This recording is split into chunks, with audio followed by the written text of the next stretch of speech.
Good evening, HTC family. This is Desmond, sometimes known as the Sarge. Recently told that I should be called the Commander, which I humbly accept. And how is everyone doing? Go ahead and post in the chat. And if you are new to the family, the chat can actually be found in the Facebook group. It's actually posted right at the very top of the HTC family Facebook group. It's pinned right to the very top, so you'll see an image of Kayvon, myself, Dan there, and you can start commenting there, right? We're going to use that as the comments thread. So go ahead and post that. I'm going to go start reading off some of the comments in just a second here. Give me another 30 seconds while my page refreshes. But while it's refreshing, I want to give out a couple of shout outs. I want to mention that Junaid, I hope I'm pronouncing your name correctly, Junaid, I noticed that you shared some of Dan's content. So, we had Victoria and a couple of people and a couple of team members that always help me keep eyes out, and I saw that. So thank you very much for doing that. Victoria Glaser as well. We noticed that you shared some of Dan's content as well. Thank you very much. And James Powell as well. So James Powell. Now, while my page refreshes, I've got a task for you. Usually every night, when we get on these calls, when we, every morning, wherever you are in the world, every afternoon, right, we ask you to be present. We tell you that this is probably the most important 3-4 hours, sometimes 4. We aim to get done in 2.5, but we never do. We get done in like 3 hours, sometimes 4, because Sifu just wants to give you the maximum he can. Dan wants to give you the maximum. We ask you to turn off distractions.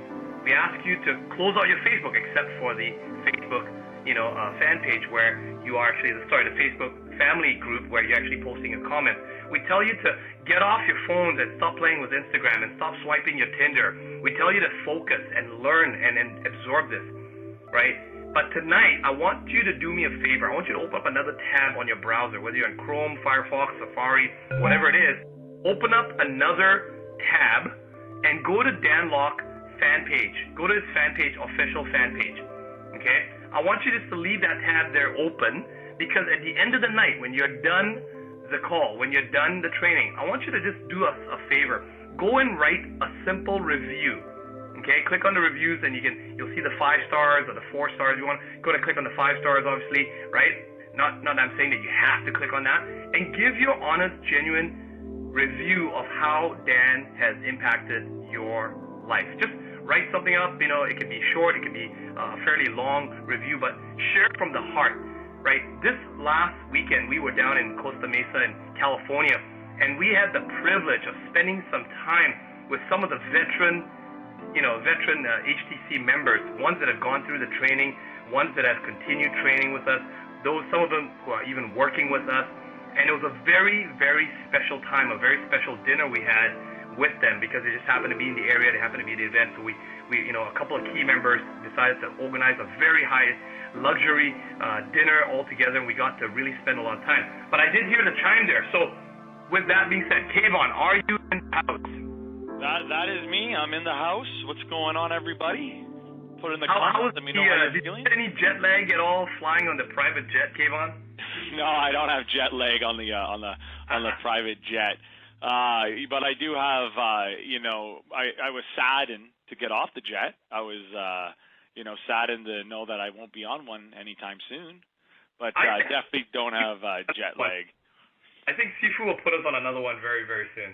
Yeah, I think, it's very, very similar to what Dan said, Sifu said at the beginning, is like once you see it, you can't go back. Well, once you feel it, once you live it, once you fly it, it's very hard to go back. I mean, I can't even, can you, put it this way, could you ever imagine going back to economy?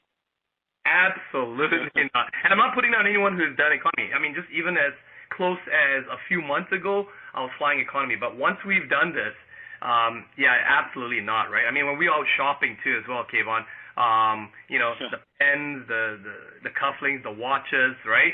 The belts, and we give back to charities and communities and help out. So we're not just these crazy people that just spending money on ourselves.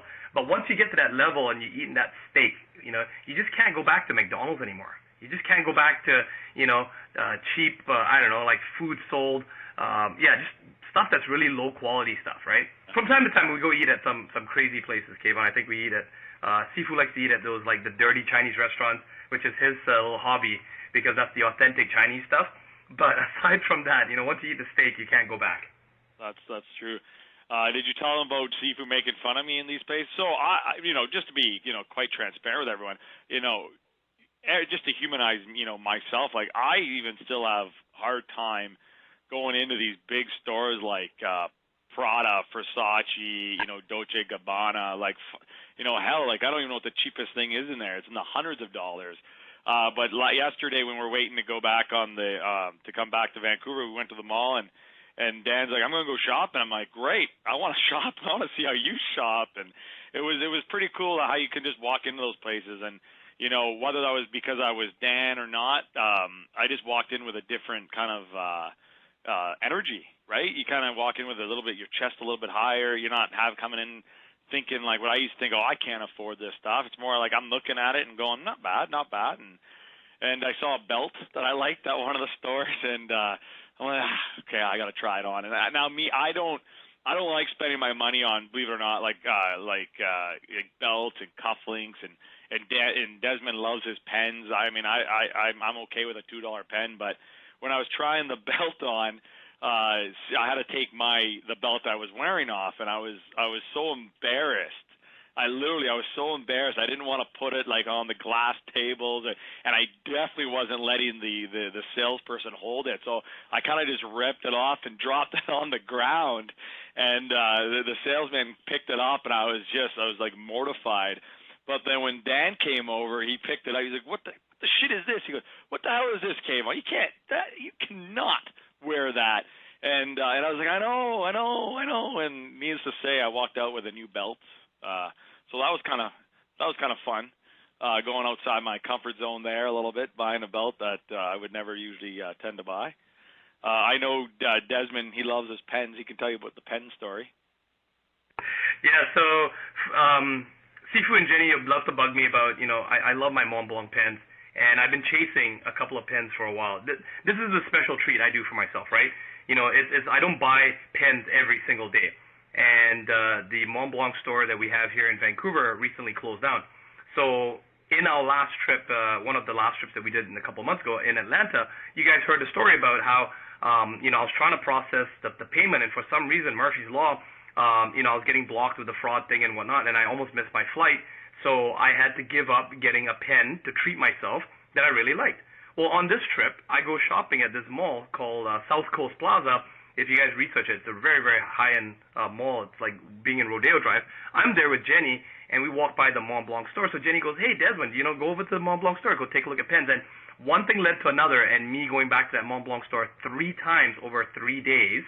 And I ended up walking out with one pen.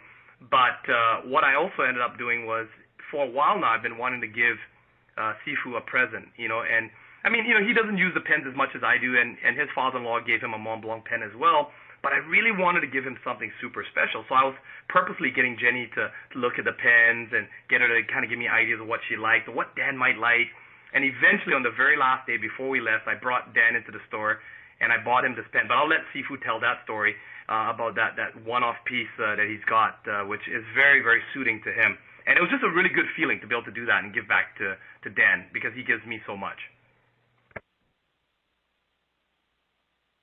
Kayvon, did you want to add more to that? Did you want to?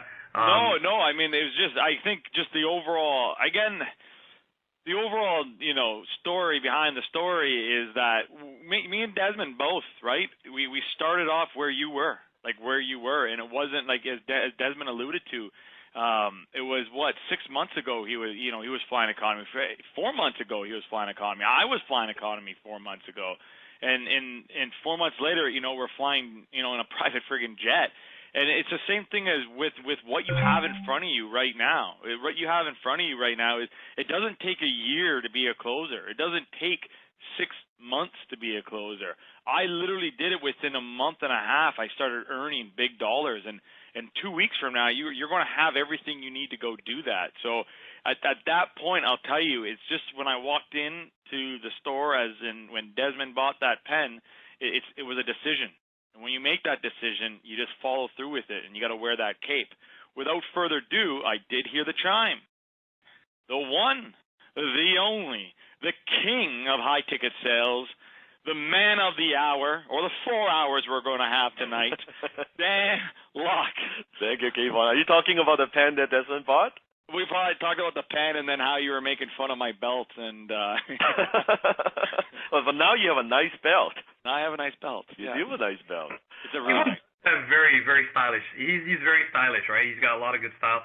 Sifu, we're not yet at your level per se, but that's why we love being around you, because you always help expand our context. And it's not saying. I think the belt he selected was amazing. It was a great choice. I personally would have bought that belt myself. Yeah. Aside from the pen, the cufflinks, and everything else that I got. And then also, Desmond bought me a very, very special gift, which is a special edition pen, Mont Blanc. It's the JFK limited edition. It's a beautiful pen. I think I have a couple of, pens are not quite my thing. I like watches, but it's a very, very special gift. Maybe we should do an Instagram story or something like that. So yeah, would the family like to see that? If you guys like to see that, if you're not already following Dan on Instagram, make sure you guys follow Dan on Instagram. We'll make sure to post a story video of that so you guys get to see it. Yeah, it's pretty. It's very, very nice. Very nice. The quality, just the way the way you write, the color, is beautiful. And the color is like a navy blue, which the salesperson was telling me when she was closing us that is the same color as the John F. Kennedy, the suit that he usually wears. So beautiful, beautiful piece. I'm really glad you like it, Dan. Thank you. So before we get started, let's unmute a couple people. Share with me your breakthrough and aha moments. Now this is like the last 2 weeks. Can you imagine this?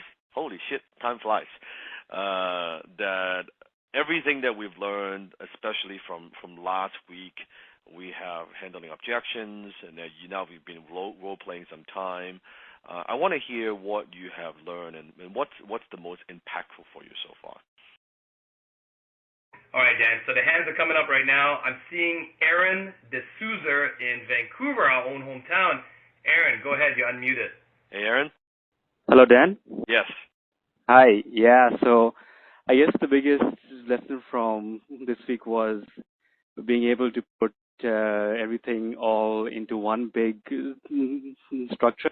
Because in the past you dissected all the different parts of a role play. So it was good to put all the pieces into one big. And I found that helped me go a bit deeper. How many role plays you've done so far?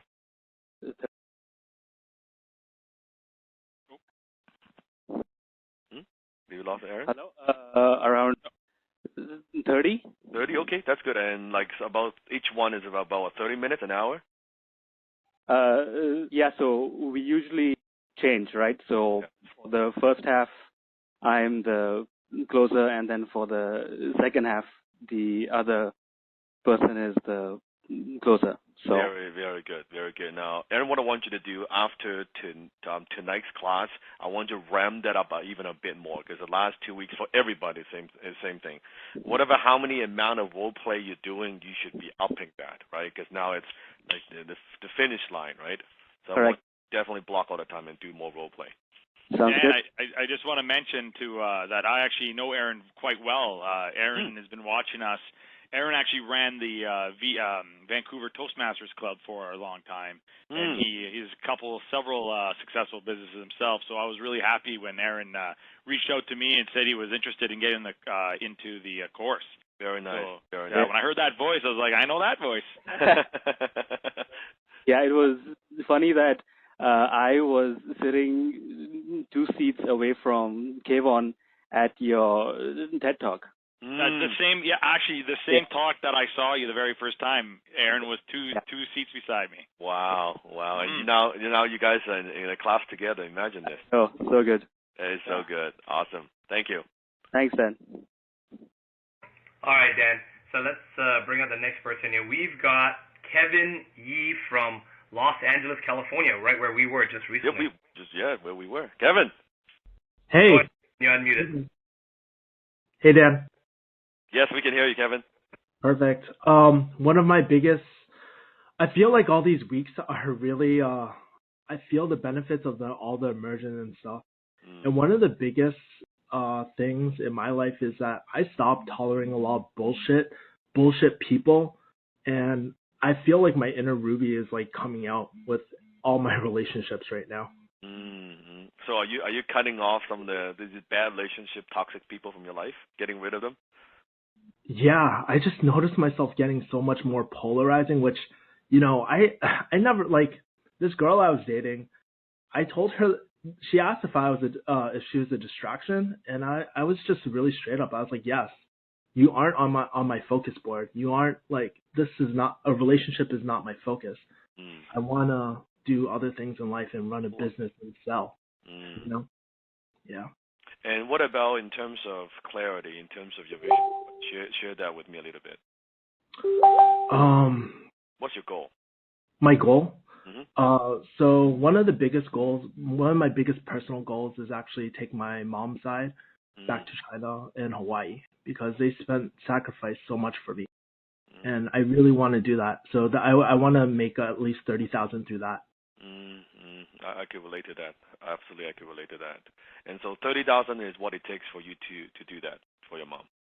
Exactly, for my mom, my grandma, my aunts. Yes. Very, very good. Are you the only child? No, I'm the oldest child though. Oldest child. What about like your sisters, younger brothers, sisters? I have one younger brother. Yeah. Okay. How old is he? He is 25. 25. What does he do? What is he school, or what's he like? He followed me. He did pharmacy too. Okay, the pharmacies too. Okay. Does he know like you are learning to be a closer? Like what's his take? You know what? I really haven't talked to too many of my family because they don't really understand. Even your brother? No one really understands. They all look at me kind of weird, like, why don't you get a job? And I'm just like, that dim sum ambush. Dim sum ambush. I got it. I get been there. Yes. So you kind of keep it a secret, just want to prove to them, kind of bring results to show them, right? Yeah. I think the action would show a lot more than just me telling them. Okay, very, very good. Very good. Yeah. Okay, good. Then Sifu knows your goal, and I'll know what to do to support you. Very good. Thank you. Thank you. And now I want to also ask, put in the comment box that in the last 5 weeks it's been very, very intense, and you feel a little bit, sometimes a little bit frustrated and confused even. Remember, confusion is good, being overwhelmed is good, but just put in a comment box if that's even role play. You feel like, oh shit, I could have done better, or like, oh, I don't quite get it yet. Like you have that frustration or overwhelm. Like, put in a comment box if you've been experiencing that in the last few weeks.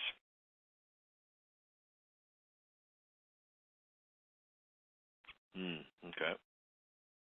Very good. Very good. And there are a couple posts that we got from season 2. You guys are season 3, and Desmond, because I think it is such a good post. I want to read this out loud again. Desmond can read that, and because I think all of it's not alone. I think a lot of the HTC family members going through the program, you might feel the same way as well. Definitely, yeah. All right, so Olaf Spronk, he posted, "Hi HTC family, short update from the Netherlands. This has been a very intensive week, feeling like being on an emotional roller coaster. Overwhelmed, confused, and frustrated for sure. The vulnerability felt because of realizing how bad my communication really is. The blows to the head that all objections from prospects are a mirror for my own doubts, fears, and limiting beliefs and self-worth.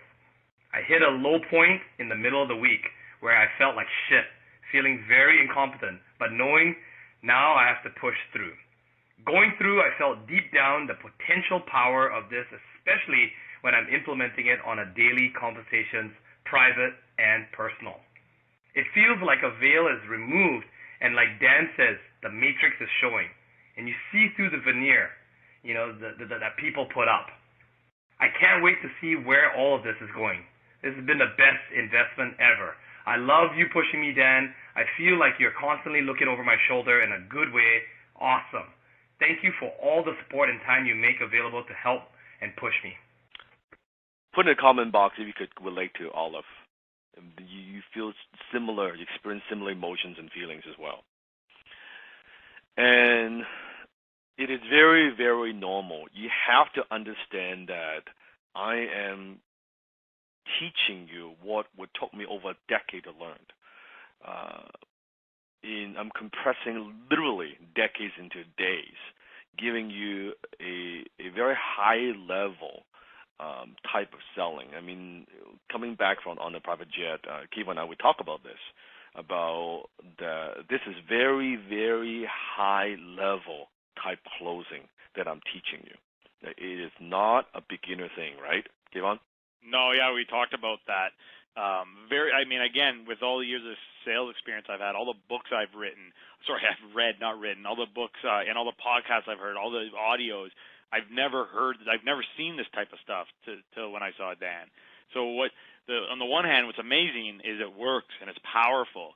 But on the other hand, is you got to understand how to take it with a grain of salt and when to use it and when to pull it away and how to play with resistance. Mm-hmm. So Dan and I were talking, and we're trying to figure out. We're going to work really hard to help everyone really understand and take this high level knowledge so you can learn it quicker maybe than I did, and be able to implement it faster. Because really, at the end of the day, we want you to grow. We want you to have the results. Correct. And then, so it's normal to don't feel like, oh yeah, this is so hard. It is supposed to be hard. Okay, it's supposed to be frustrating. This is very, very high level skills.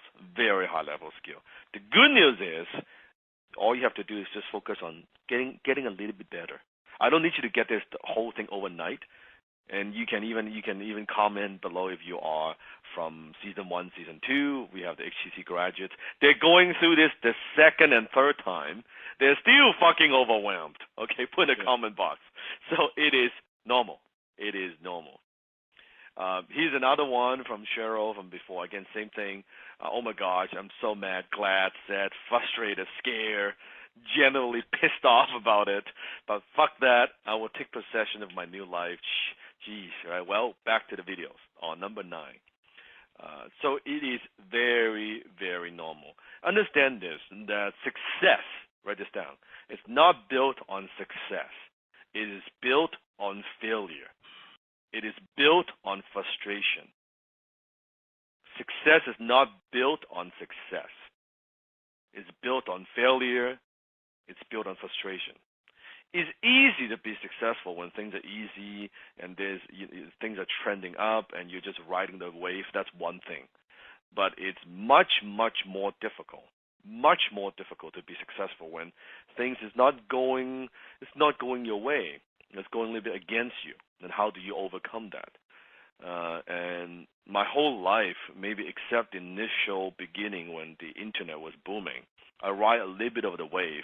But other than that maybe that couple years. But other than that, I've gone through ups and downs, and I'm glad I've gone through ups and downs. I'm glad I have gone through a lot of failures and frustrations because now I know how to deal with it, and nothing bothers me that much anymore. So success is buried on the other side of frustration. Repeat after me. Success is buried on the other side of frustration. So go on, Dan. Sorry. So if you're feeling frustrated, embrace it, celebrate it. It's a good thing. It is a good thing. If you're not, because you didn't come in HTC to learn what you already know. When you do what you already know, of course it's easy. Of course it's very simple. But you come in to learn and develop a new high income skill. A skill that could transform everything you do. Of course, there's that effort, there's that price you have to pay. Of course, it's not going to be easy.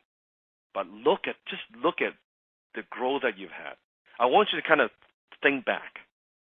Take yourself from the beginning, back to day 1.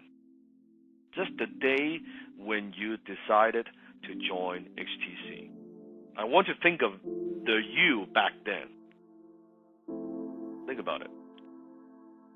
And now think about the you, the closer, the high-ticket closer, the new identity, the you today, compared to just a few weeks ago. Think about the growth that you've had. Think about the growth that you've had. You can't fucking recognize even the person from 5-6 weeks ago. Just think about it. It's amazing. It truly is amazing. And sometimes the strongest people in the morning are the people who cry all night. The strongest people in the morning are the people who cried all night. Everybody wants the glory. No one wants to work for the glory. You could see I could do what I do today, that I could close the way that I do. Wow, that's awesome. But nobody would think. Nobody even think about, the practice, the rejections, those headaches, the confusion, the overwhelmed. They only see the result. They only see, this is a skill that you have today. But they don't see the hours and hours and the hundreds of hours of failure and practice. And getting back on my feet and dusting myself off. And making the mistakes again and learning from that. Nobody sees that. Nobody sees that.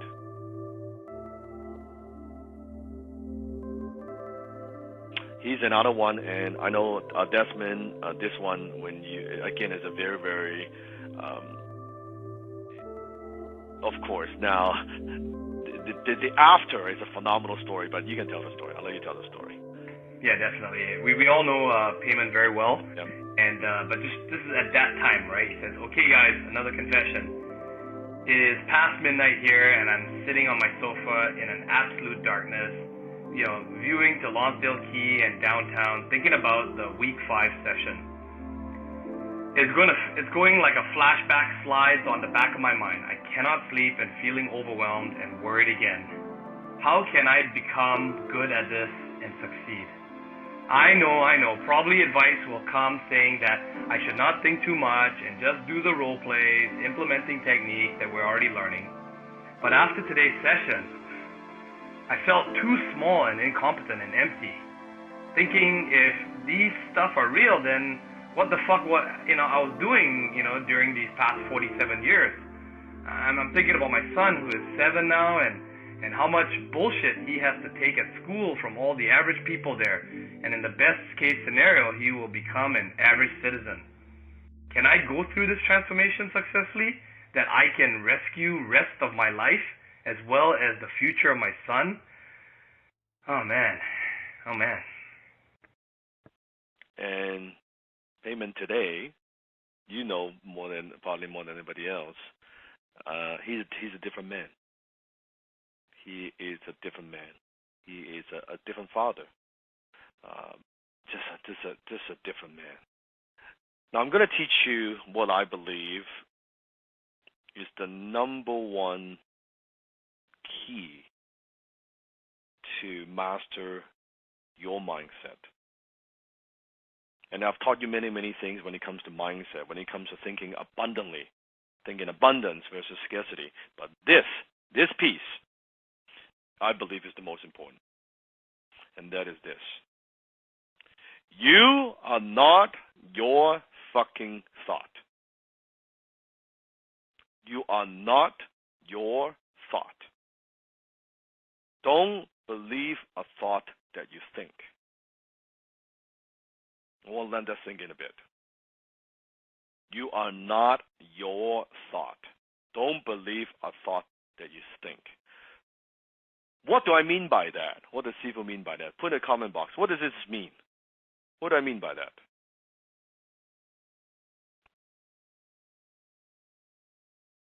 You are not your thought.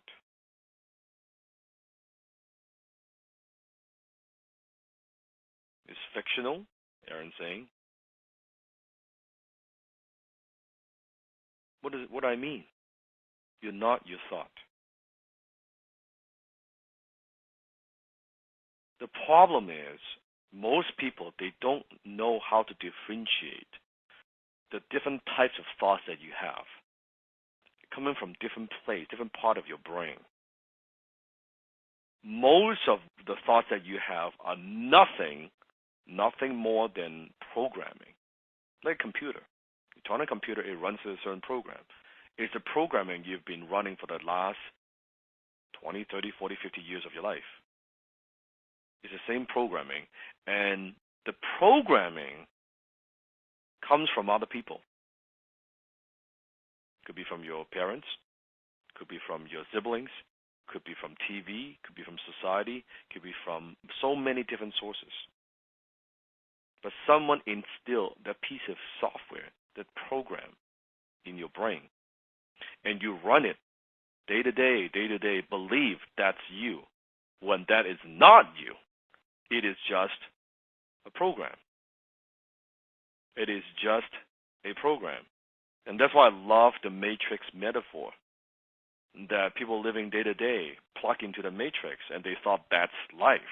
They thought, I'm living life, and I'm going to work. I'm living day to day. That's how it is, without realizing, no, someone created this massive machine. You're like a fucking battery plugging in, and you don't even know. You're not conscious. You're not conscious, and you believe that's your reality when it's not your reality at all. When in reality, something else completely different. I know this is deep. Just stay with me, okay? This is a lot like the buckets of crap story, right? Kayvon, you know that story. You probably also experienced this more than anybody else, right? Yeah. Go ahead. Let me talk a little bit about the buckets of crap. So the whole theory behind the buckets of crab story is the crabs will always keep you down.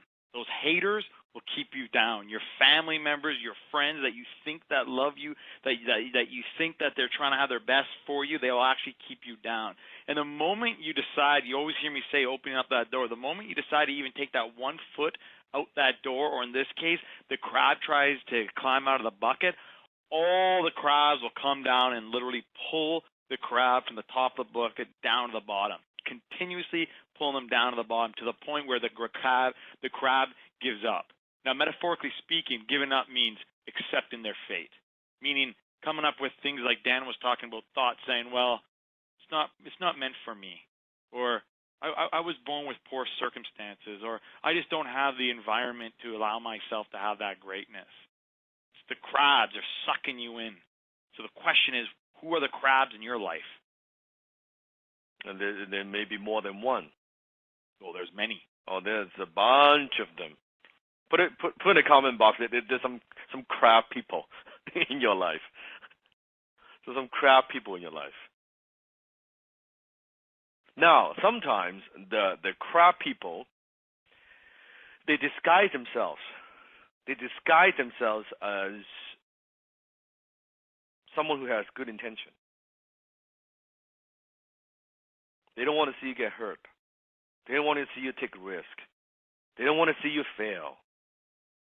And they would sound like they have a lot of empathy. There's some crowd people just telling you, no, you cannot do it. You suck.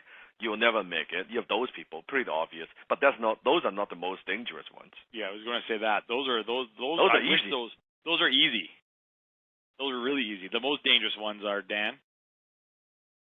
The one that feel like it's almost, listen, the key word, almost feels like it's coming from a place of care, of caring.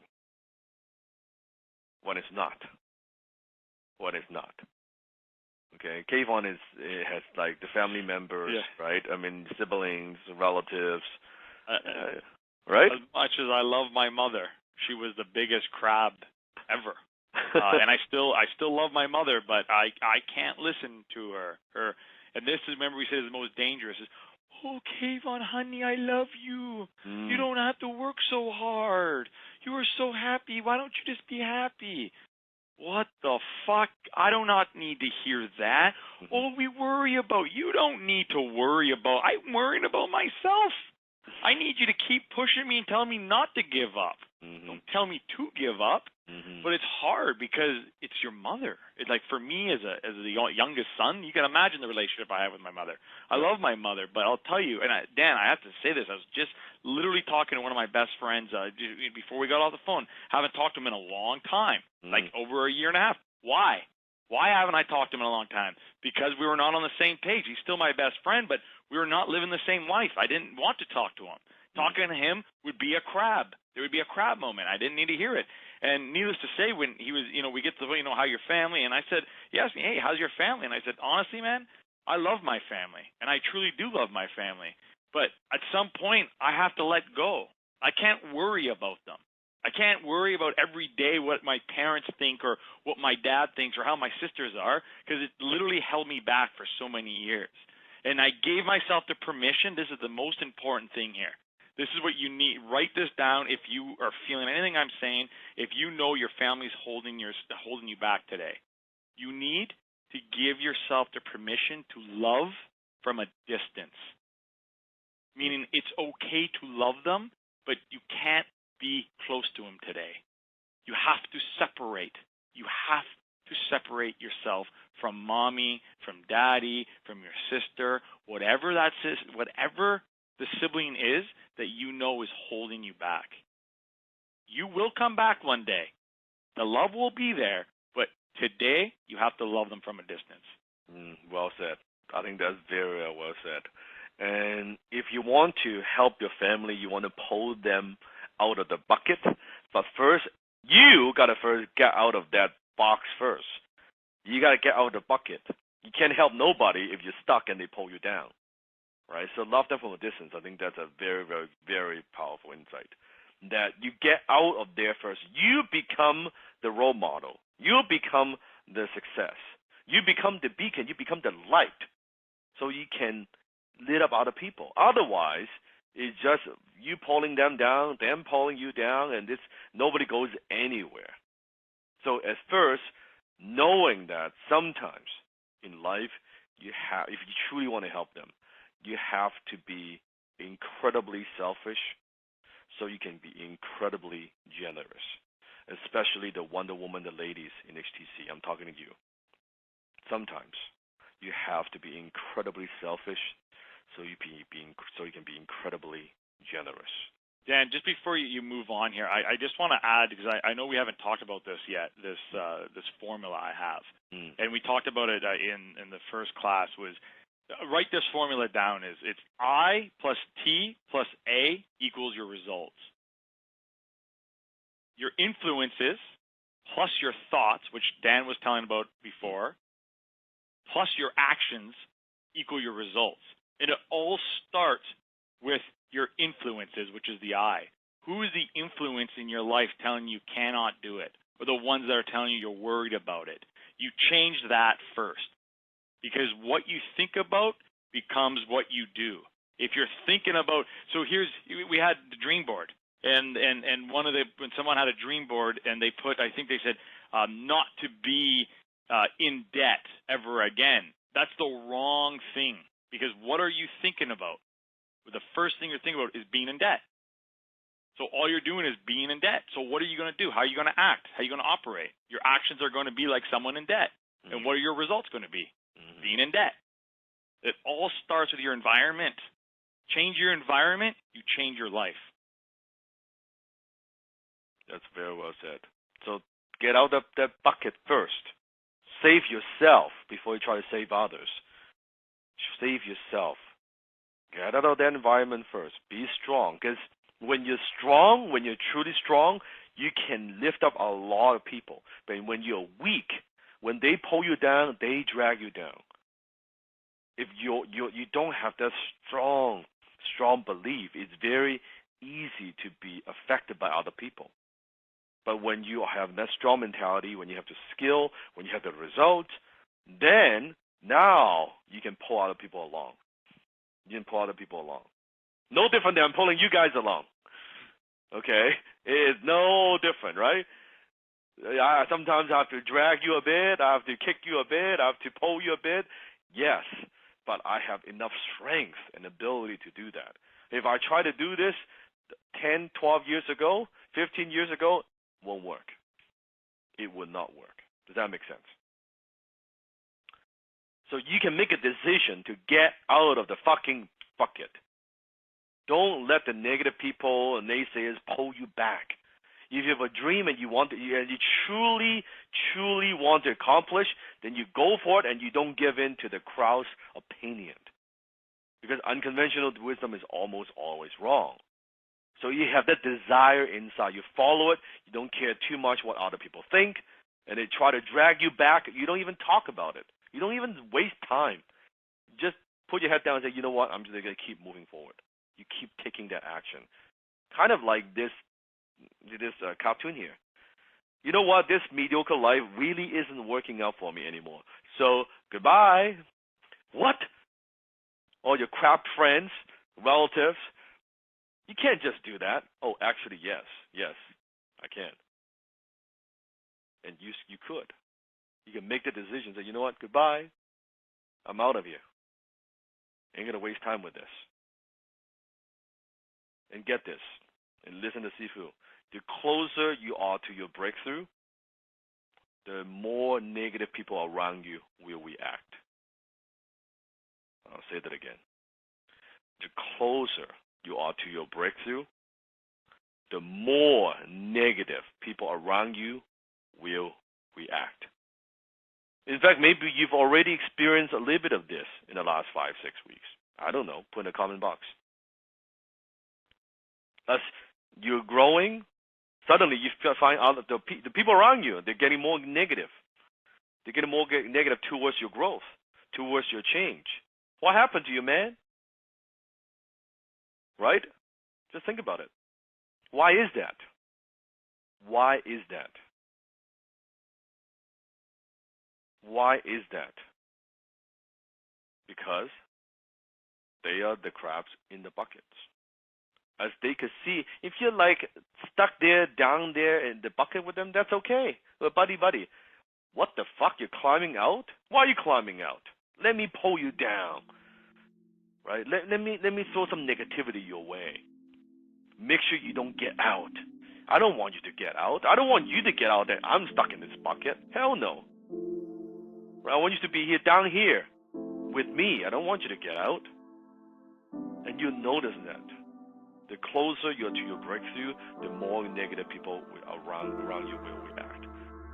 Be prepared. That's what I'm saying. Be prepared that this is going to happen, if it is not already happening.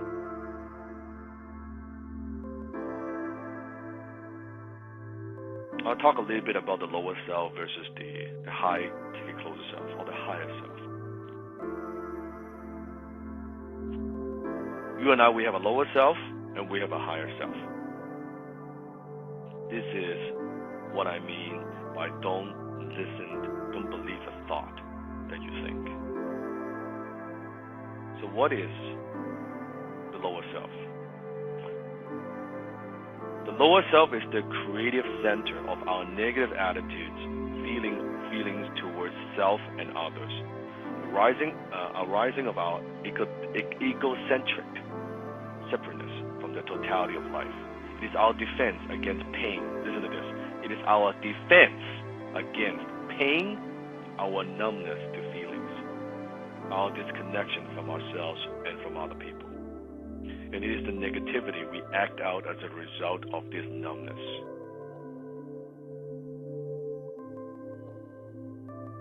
So how does the lower self sound like? What does your lower self act like?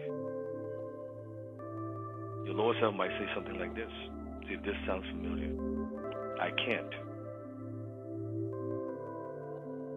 The lower self is immature. Your lower self feels pain, helplessness, rage, denial, withdrawal. Your lower self wants everything to be 100% perfect before you take any action. Your lower self wants its way. Always, this is the way that I do it. It's always the way I've been doing it. Although it has not worked for me. It has not worked for me for the last 30 fucking years. But this is the way.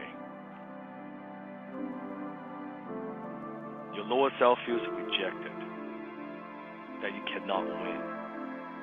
This is the way that it is. That's what your lower self sounds like. Don't do this to me, life.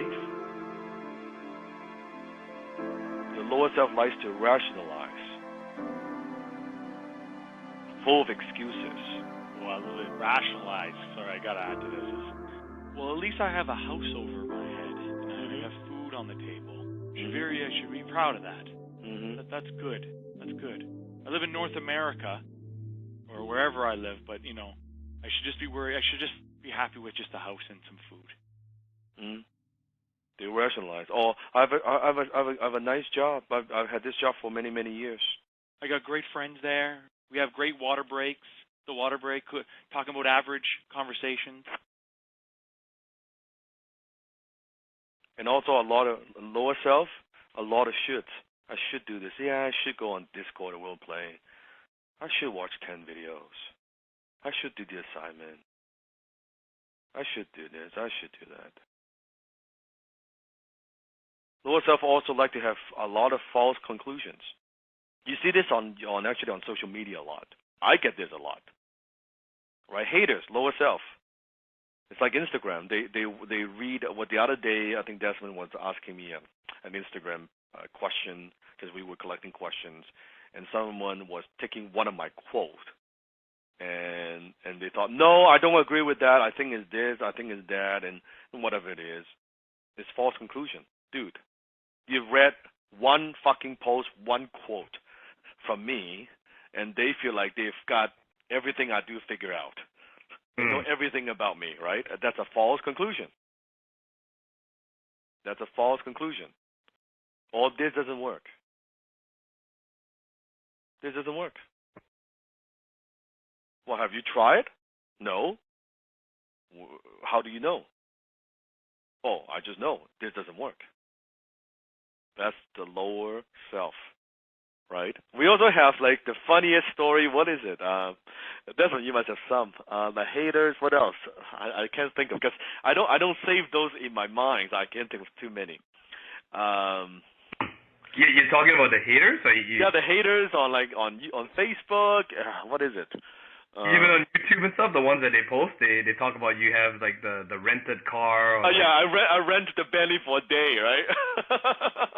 That's why we made another video when we were in the jet. This is all fake. We're in a green. Oh, it is hilarious. Yeah, Jenny's fake. Desmond's fake. The wing outside the plane is fake. It's a green screen. Also, you look like Kim Jong Un. It's the whole thing. Like again, it's the lower self. Yeah, it's just stupid comments too, and it's always a faceless person. Always. Yeah, always. Because they have to. You think of. I want you to get this. The lower self. It has to be fake. Look at this guy. It cannot be real. It cannot be real that a Chinese, a poor immigrant boy, could fight through all of this and become a multi-millionaire. It cannot be real. Because it is. If it is real, then what the hell have I done with my life? Then what excuses do I have? How could I justify my failures? I cannot. So this has to be fake. I have to make it fake. So that so I can live with myself.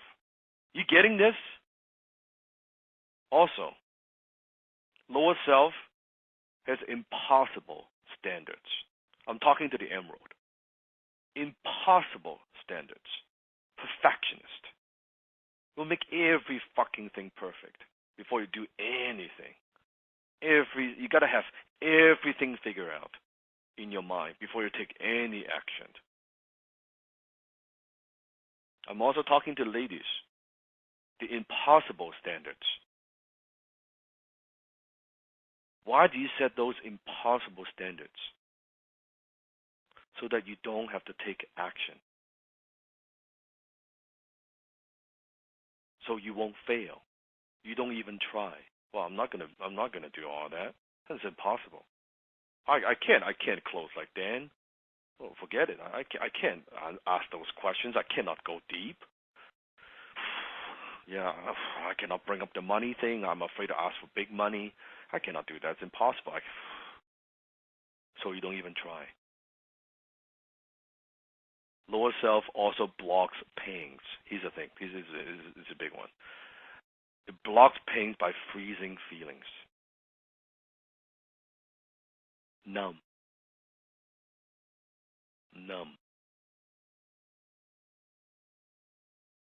Some of you guys are numb. Just the way it is. These are the people that just say, "I'm fine. I'm fine. I'm fine." The observers, the people who are sitting on the sideline who don't participate, who are afraid to make a post, afraid to make a video, afraid to interact, afraid to connect. Yep, they're numb. We this is so powerful because we had one of our members that was so numb from his past experience. I mean, so numb for so many years that he actually lost faith in humans. Well, yep. He hated humans. Mm-hmm. And you can tell he did with his conviction Mm-hmm. when he said that we restored his faith in humans. Mm-hmm. Like that type of numb. Mm-hmm. And it happens, and the lower self, that motherfucker, it creeps in. It's there. Also, lower self like to have wrong conclusions. I'm not enough. I don't matter. I'm not worthy. I don't have enough education. I don't have enough training. I'm not ready. I have an accent. I'm too smooth. I don't have time. I don't know how. I'm not ready. And just before we move on, Dan, I want to just add to one thing that's not on the slide that I know you would agree with. Your lower self is 10 times stronger than your higher self. 10 times more powerful than your higher self. Mm-hmm. You have to work so hard to let all this shit go. And that's why most people don't do it. Because it's hard. It's scary. I don't want to give up my excuses. I like my excuses. They make me feel comfortable. Some people, I don't even know what life would look like if I became unnumb. If I had to move and think and be creative. Believe it or not, people are addicted to their numbness. And I'm talking to you. I'm talking to you. Emotions, it's numb. You don't even know how to connect with people anymore. You've been hiding behind the mask. And I can almost look at the comment that you have in Facebook. I could just pinpoint, yep, lower self, numb, mask. I can just from that's my gift. That's my gift as a Sifu. I could see that. I just look at your language pattern. I could tell.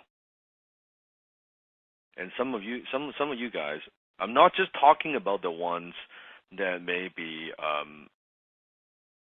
you could all be obvious. I'm also talking about the ones who are very loud.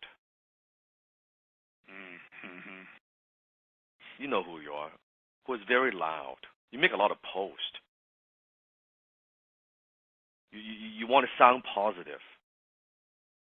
You want to look positive. But it is an act. It is an act. Because you're so afraid for other XCC family members to see through your insecurities. But it's so obvious to Sifu, trust me. I look at the post. I won't name name. I don't want to name name. But I see certain posts, and you post very, very often. And I look at that. So what's the meaning behind that? Why are you posting that? And you might think I'm posting that to motivate. No. You're posting it to put on a mask.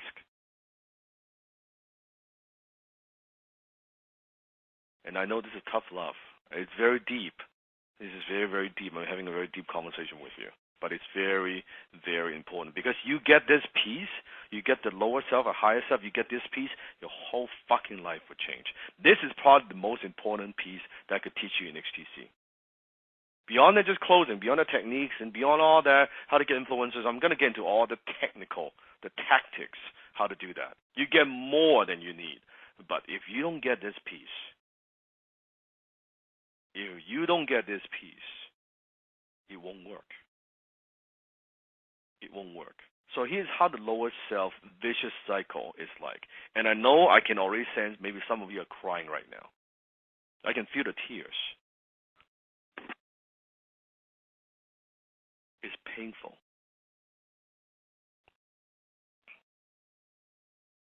So the cycle might look something like this. We go through rejection, and from rejection to pain. Pain. Unbearable amount of pain. And from pain goes to hate. Hating the world, hating yourself, hating the people around you. And then from hate goes to shame. Shameful. You feel shameful.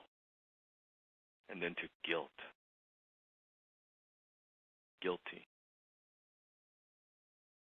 Guilt. And then to self-punishment. Self-sabotage. Making sure that yourself, making sure you don't succeed. Your lower self, making sure, keep you down right there, right in the fucking bucket. And then it goes back to rejection again.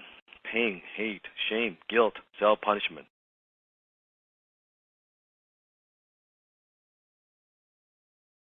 Some of you guys, you've been living your whole life this way. You've been living your whole life through this lower self cycle. And you wonder why everything you've done in the past didn't work. Or why you're not where you are, where you want to be in life. How could you even move?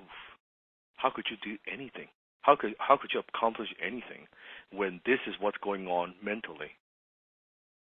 Again and again and again and again. How could you? You have this in your mind.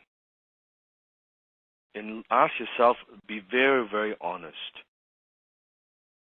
On a given day, before HTC, before what I'm asking you to do, attitude gratitude, because you might be a different person, but I want you to think back before HTC, your day-to-day, what goes through your mind? What percentage are you operating from your lower self? What percentage you operate from that place? The rejection, the pain, the hate, the guilt, the self-punishment.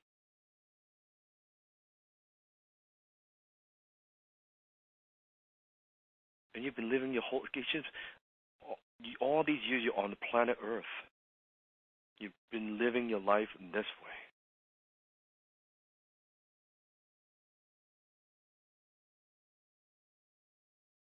I know it hurts. I know it hurts. But the good news is you also have a higher self. You have a higher self. You've experienced that from time to time. Not often, but sometimes you get a glimpse of it. When you feel like you are in the zone, when you're just happy, when you feel like they just feel like a victory, you feel unstoppable. This is the self that is the highest expression of your personality. It is the self that knows you can create anything you want. Maybe it's the moment when you win that game, or it's the moment where you did something you're very, very proud of. Maybe it's the moment, maybe in the morning when you're doing the attitude, gratitude exercise, that you get a glimpse of that. It's like, wow, I have that. I have those emotions. I don't have to be numb. You have to experience that. Not often, but you know it's there. You know from time to time, yeah, that's a higher self. And you know very clearly when you are operating from your higher self, you know. You just know. You feel differently, completely differently. So if you notice yourself getting worried, stuck, disappointed, frustrated, scared, ask yourself this question. Because the first step to changing this, the first step to operate more from your higher self is to be aware. What's the word? To be aware. Whatever thoughts that you have, that's why don't believe a fucking thought that you're thinking. Because those thoughts could be very well coming from your lower self. All those feelings. And all you have to do is ask yourself this question. Shine some light to it, the thought that you have. Is this my higher self that's talking or my lower self? Now you can choose. If it's your lower self that's talking, hey, I don't have to believe in this shit. I don't have to listen to your lower self. Fuck you. Fuck you, lower self. I don't have to listen to you. I don't have to pay attention to you. You are not me. You are not me. You can make that decision. Is this my higher self that's talking or my lower self?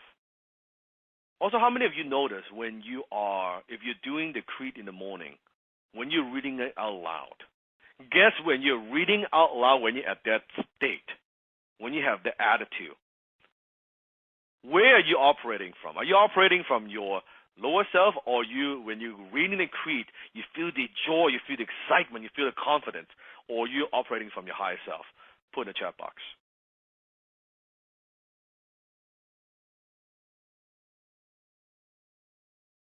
So it is there. You always have the two. You just have to decide which one you're going to pay attention to and which one you're going to give your power to. When you read a creed, yes, you're operating from your higher self.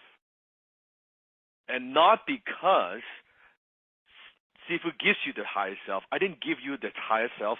I gave you a tool to access your higher self. Listen to this. I gave you a tool for you to access the higher self that's always, always within you. It's always there. I just gave you the key to unlock the door. We all have that.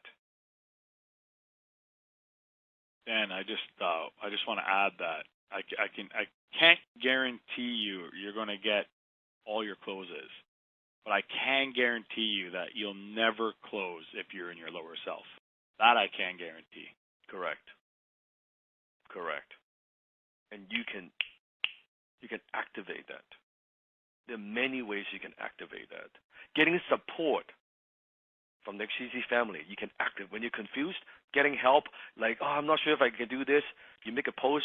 Yes, they can help you. They can support. Yes, you could do it. Okay, I could do this. That's a form of accessing of your higher self. Because sometimes we need to lean on somebody else. But because you're perfectionist, you're skeptical, you're whatever, you don't trust. You don't know how to ask for help anymore. Especially the Emerald and Ruby, by the way, I'm talking to you guys. You do not know how to ask for help anymore. Because you don't believe other people could help you. I'm asking you to lean on XCC. I'm asking you to lean on me. You don't have to believe in yourself. Fuck, for God's sakes, borrow some of my belief. Just borrow some of my belief. Use it. So your lower self is like a CD. Imagine this. You know the CD what I'm talking about? I know some younger members may not know. What is a CD, Dan? You mean like MP3? What the hell is that? Like, okay, just now I'm reviewing, like, I feel old now. Yeah, we just aged ourselves there. Yeah, man. we just CD. Okay, we're talking about a CD. So imagine a perfectly good CD. Every time you put in the CD player, you say you play track 1, track 2, track 3. It's going to play that song, correct? And every single time you want to listen to that song, you just put the CD in the CD player. I like track number 3. It will play that song every single time. Now imagine that you, in your brain right now, you have a CD. And that CD is labeled lower self.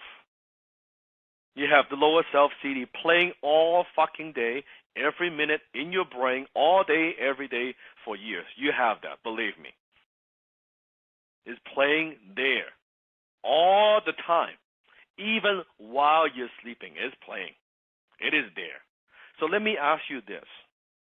If every single time the damn CD is playing, every single time you put in the track number 3, it's going to play the same lower self music, what are you going to get? You're going to get the same results. No, I don't like this song. I'm sick and tired of hearing this fucking song. I do not like it. I never liked it. But the CD is there. It plays. And when you press play, and you cannot stop because it plays automatically every single time. The song that you don't like, it plays. So if I want to stop playing this damn CD, I don't want a track to work. What do I have to do? What do I have to do? You need to scratch that fucking CD. Scratch that fucking CD. In fact, put in a chat box. Scratch that fucking CD. You want to scratch it so much. If you ever had this experience, you scratch the CD, suddenly you put in a CD player, the damn thing doesn't play no more. It does not play anymore. Like, what the hell? What happens, man? Want to play it? It does not play. And you stop and you play it again. It does not play. I want to listen to track number 3. It does not play. It doesn't play. You want to scratch the fucking CD. So reading the creed is one thing that you can do that. It's once a day you're scratching that CD. Because your lower self, that CD is playing, you read the creed, boom, you get into the state, you're scratching it. That's one scratch. Maybe that's not enough. You might do it more multiple times. So what I want to do is I want to give you one more tool, one more gift from me. And this is, I love this, and I think you will love it. This is the mini creed. This is the mini creed.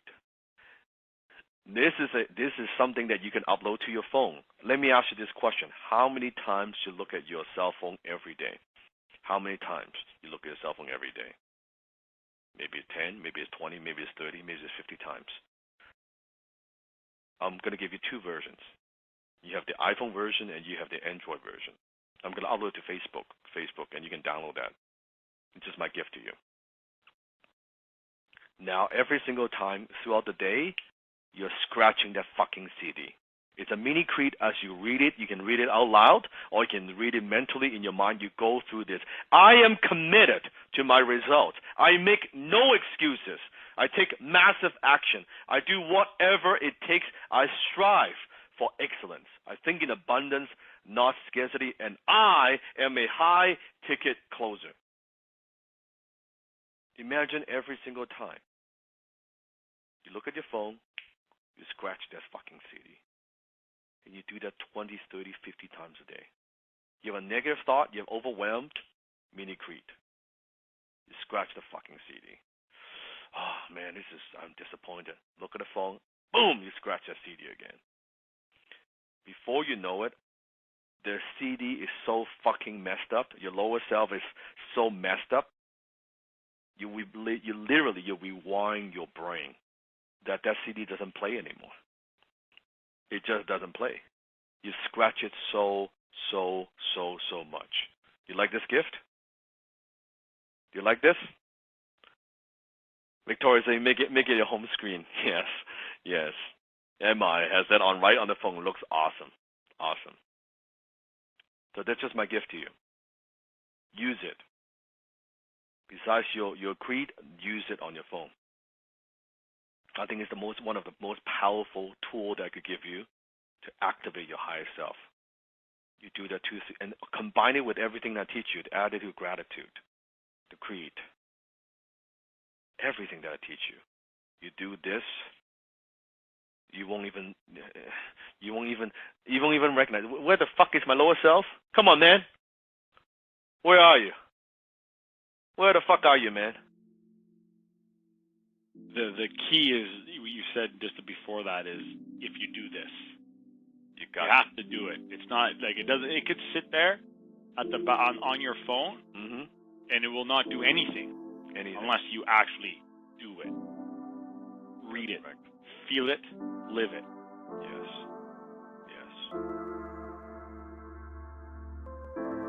It's a deep conversation. Scratch the fucking CD. Scratch it. Knowing that. Now, sometimes people ask me the question, well, Dan, is there a CD for higher self? No. By default, for most people, the default CD is the lower self.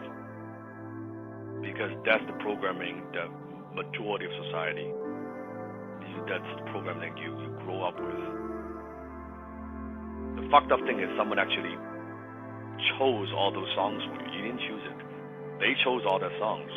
And they just put together this lousy fucking CD and they just put it in your head and just plays 24/7. And you're like, what the fuck? Well, now you can choose. Cannot take the CD out, but sure as fuck you can scratch the shit out of it. Just make sure the damn thing doesn't play. Right? It's like the Tony Robbins analogy, which I like. It's like a garden. A garden, when you don't nurture it, you don't pay attention to it, does it just nothing happen? No. Weeds grow. You want to have a beautiful garden? You cannot just not ignore it. You cannot just not pay attention to it. You have to put some attention, put some thought, put some love, put some care. If you want, you got to mow that lawn. You got to put in nutrition. You got to plant the flowers. You got to plant the seeds and all these things to have a beautiful garden. When you ignore that garden, which is your mind, weeds grow. Problem is, your whole fucking life, nobody taught you how to properly take care of that garden. And you're just like, oh, well, weeds just grow. It's just the way it is. And you thought you look at the fucking garden, weeds everywhere, and you thought that's just the way that a garden looks, when it's not what a garden should look like. Does that make sense? So talk about influencer. So we're talking about how to find influencers. We're talking about now how to take your high ticket closing skill. How do we monetize it? How do we make money with it? You've been role playing. You've been sharpening your skill. Where do we find these influencers? And what type of influencers we should work with? How should we choose them? How should we approach them?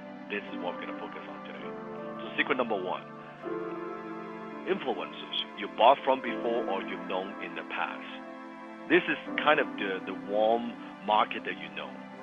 This is easy because you are already familiar with the audience. You may be already familiar with their offer. You know who they're selling to. You know what they're selling. And it's very, very good. It's easier to approach them because, approaching someone cold, chances are you've known them in the past personally, or you bought from them in the past. They are their customers already. And when you're their customers, they're much more likely to listen to you. We have a lot of HTC graduates where now they've gone to the program, but they have also bought other programs in the past from other people. They just simply go back to, hey, you know what? Now I'm a high ticket closer. I close for high ticket packages. I mean, I bought this particular program from you 6 months, a year ago. I noticed you do a lot of marketing. Are you Are you looking for closers? Do you need someone to help you to close more sales? And that's how you strike up a very simple conversation, a very friendly, relaxed conversation. Simply asking, hey, what can I do? What have you been up to? And you use the same skill when you're on the phone with an influencer. You let them talk. Let them talk. You don't interrupt. You don't try to sell.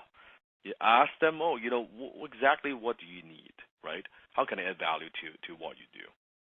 And this is going to be the easiest close for you because you already know their stuff. You've already went through it. You lived it. Correct. So you don't have to you don't have to learn it or train it or study it. You know exactly what the prospect's going to get.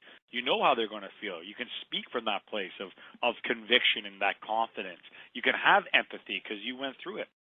Correct. Easiest this way. Correct.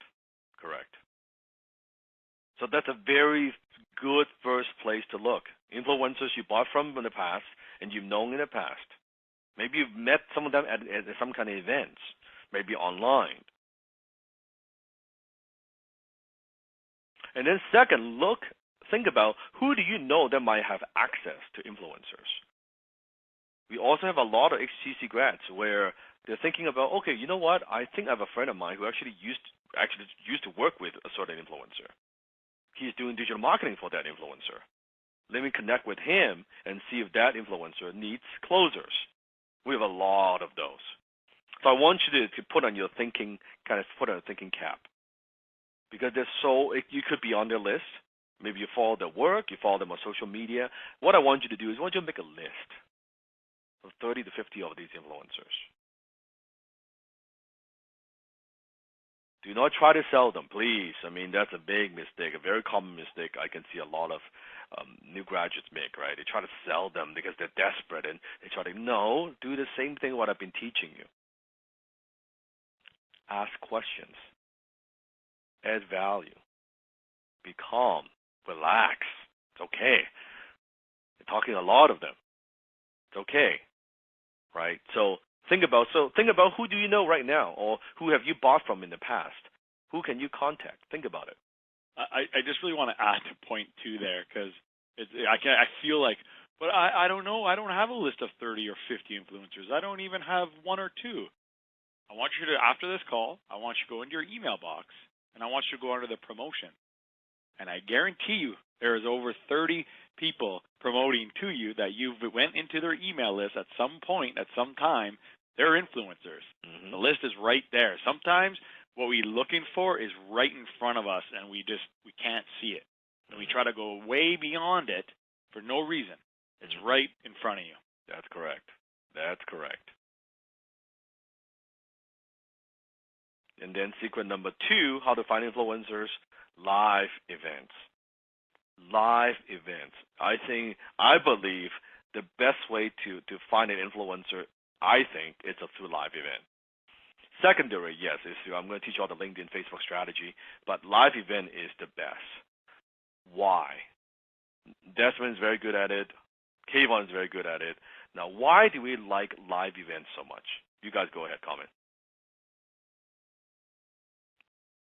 Why live events? See what they say. Mm-hmm. Why do we like live events? Put it in the comments. Yeah, Tina, live events my favorite.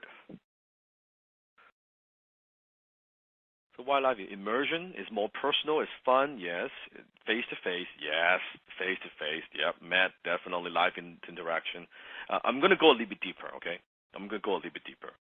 Why live events? And once I explain this, you'll see, that makes a lot of sense. Okay. Because you're there in a closed environment. Let's say it could be a 1 day, 2 day, 3 day, even 4 day event. These influencers, they're not going anywhere. They're going to be there 1, 2, 3 days. They're not going there. Maybe they're speaking. Maybe they're to learn. Whatever it is, they are there. This is not like, hey, let me give you 10 minutes of my time. No, they're there 2, 3 days. So you have multiple opportunities to connect. With them, right? And also when people go to events, they're in what I call the networking mode. Write this down. They're in the networking mode. they are much more receptive to connect with people. They're there to learn. They're there to connect. They're there to expand their network. They're open to having more conversations. Think about yourself. Think about yourself. If let's say when you're not going to event, when someone try to cold email you or try to sell you or try to connect with you, your guard is up. You're busy. You've got day-to-day life, right? You've got so many things going on in your life.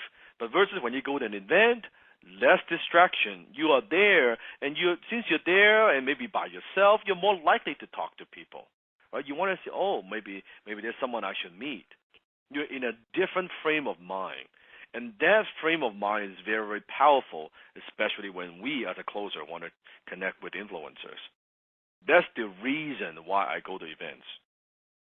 That's the only, I go there to learn, but mainly I go there to meet with people. Kayvon, when we were at the Funnel Hack event at Russell Brunson, we set up a little booth. I mean, how many people, you were talking to people nonstop. You was losing your voice, right? I remember I told you before, I was like, I bet you maybe, I figured, because I've been to trade shows where 10 people, 20 people maybe come by the booth in a 3-hour span. But the moment those doors opened till well past they closed, I was talking to somebody. Yeah. But here it is.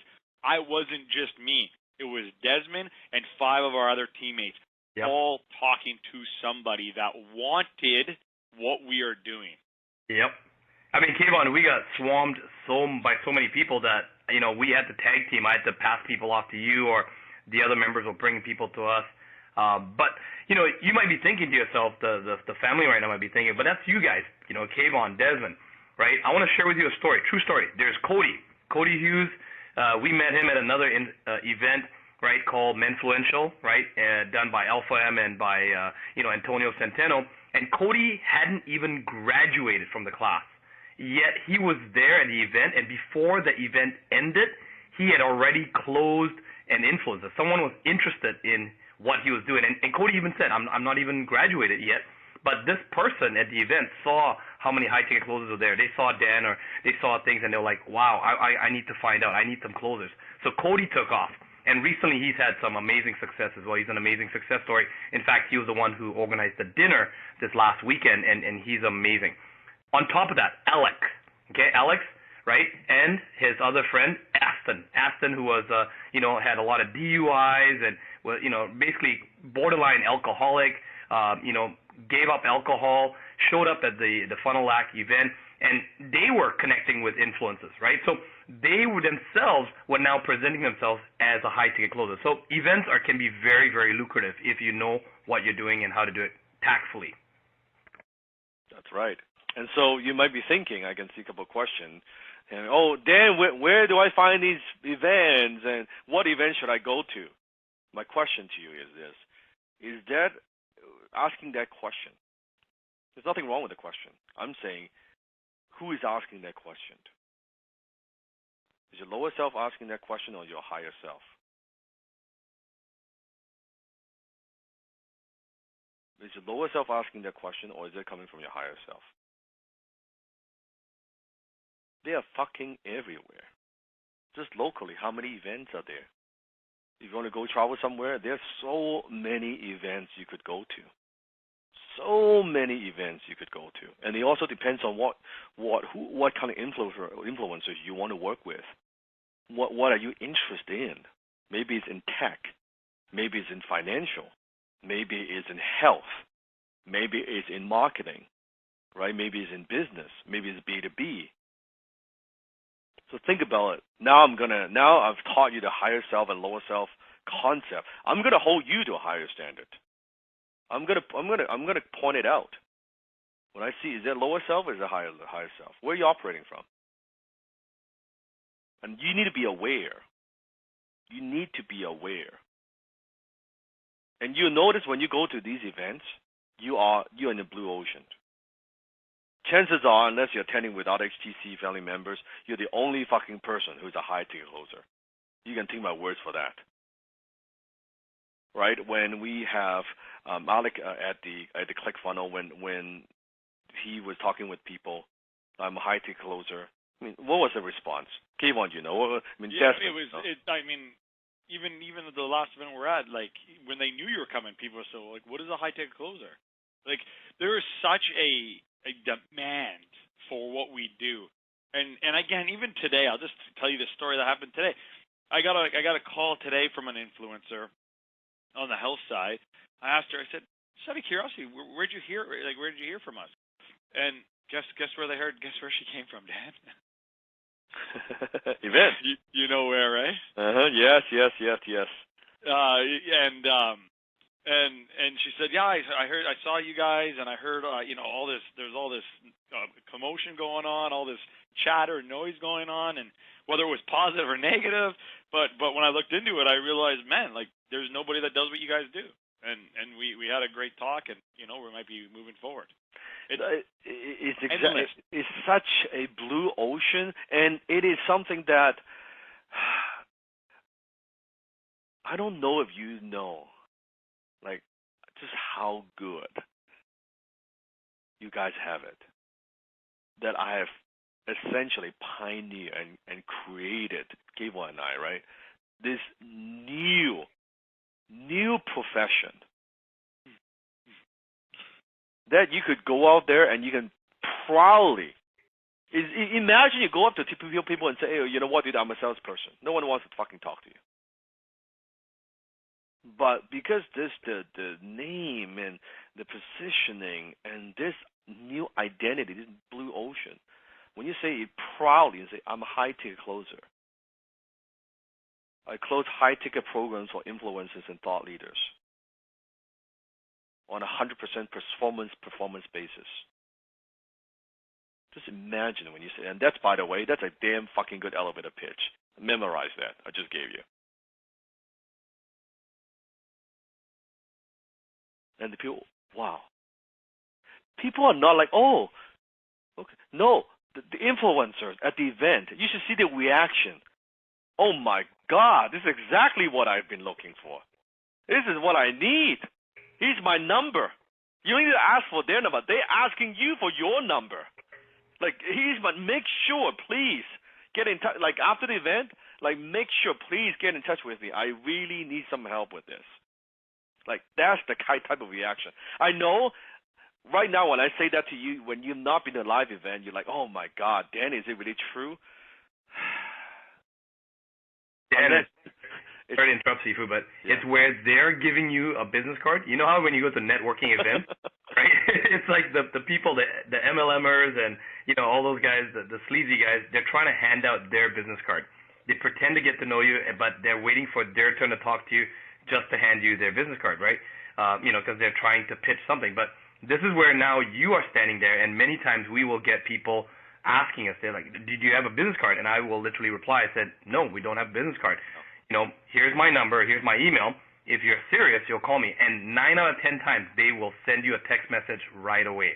They will send you an email right away, and they'll be like, let me know, man, when can we get in touch? When can we talk? I really need to get this problem fixed. Okay. And I know, Dan, there's a lot of very confidential stuff that's going on right now, and I know you won't go into all the details, but I just want to tell the family, it's at the point where Fortune 500 CEOs are contacting Dan, massive corporations are contacting Dan, saying, I see what you're doing, and we need you to bring closers to our companies. Mm-hmm. That big. Yeah, it's huge. It's huge. So definitely, you stay tuned for that. Dan was asking me about, can I say that one more time? Okay. You guys want to hear the pitch one more time? I just came up with that on top of my head. So people ask you, what do you do? I am a high-ticket closer. I close high-ticket programs for thought leaders and influencers. Got the first part? But it's the second part is very, very important. So the second part is strictly 100% performance basis. On a strictly 100% performance basis. When you say that to people with conviction, their eyes just lit up. Like, what? Huh? Tell me more. How do you do that? How do you work? Can you work with me? How many of you guys are out there? That's the type of questions they'll be asking. Because I created this profession because I saw the demand in the marketplace. That's why don't worry about sometimes the scarcity, the lower self mentality. Where, oh Dan, we have so many, you have so many students. What would happen? And we have so many closers. I could tell you, we could have 100 times more students. I could train 10, 20, 30, 50,000 high-ticket closers. It would be like a drop in the ocean. It's the demand. It is so huge. I could probably spend the next 10 years training more closers. It won't even it would never ever fulfill that much demand. I could tell you that, right? The company that's approaching me, right? I cannot reveal too much yet, but a company is approaching me. They're approaching me and say, hey Dan, they're not approaching me and say, hey Dan, we need 2 closers. They're approaching me and say, Dan, we need 500 closers. Do you have 500 closers? And I said, I don't. I said, I don't have enough closers for particularly what you do. I said, I got to figure this out. How can I make sure that my students are well trained so I can have, and that's just one company. One company. The demand is so huge across all industries because it goes back to the basics of business, supply and demand. When you have a lot of demand, not a lot of supply, there's money to be made. This is making sense. Are you following me? It's huge. That's been experience. Kayvon gets people emailing him out of the blue. Oh, every day now. Every day. It's like no marketing, by the way. Zero marketing. We still haven't even. I can't. Here's the thing is, I can't market because I can't keep up right now to how many people are calling me versus how many trained, ready to go closers we have. Now, I do want to say this, Dan, because the last 10 minutes, 15 minutes, we talked about how we kept saying influencers, thought leaders, companies, entrepreneurs, companies. Here's the reality. It isn't influencers. It's a influencer. Yes, thank you. A company. When I made my first 20K, it was one influencer. It wasn't 2, it wasn't 3, it was 1. Mm-hmm. It is incredible, and that's why now it is what we have.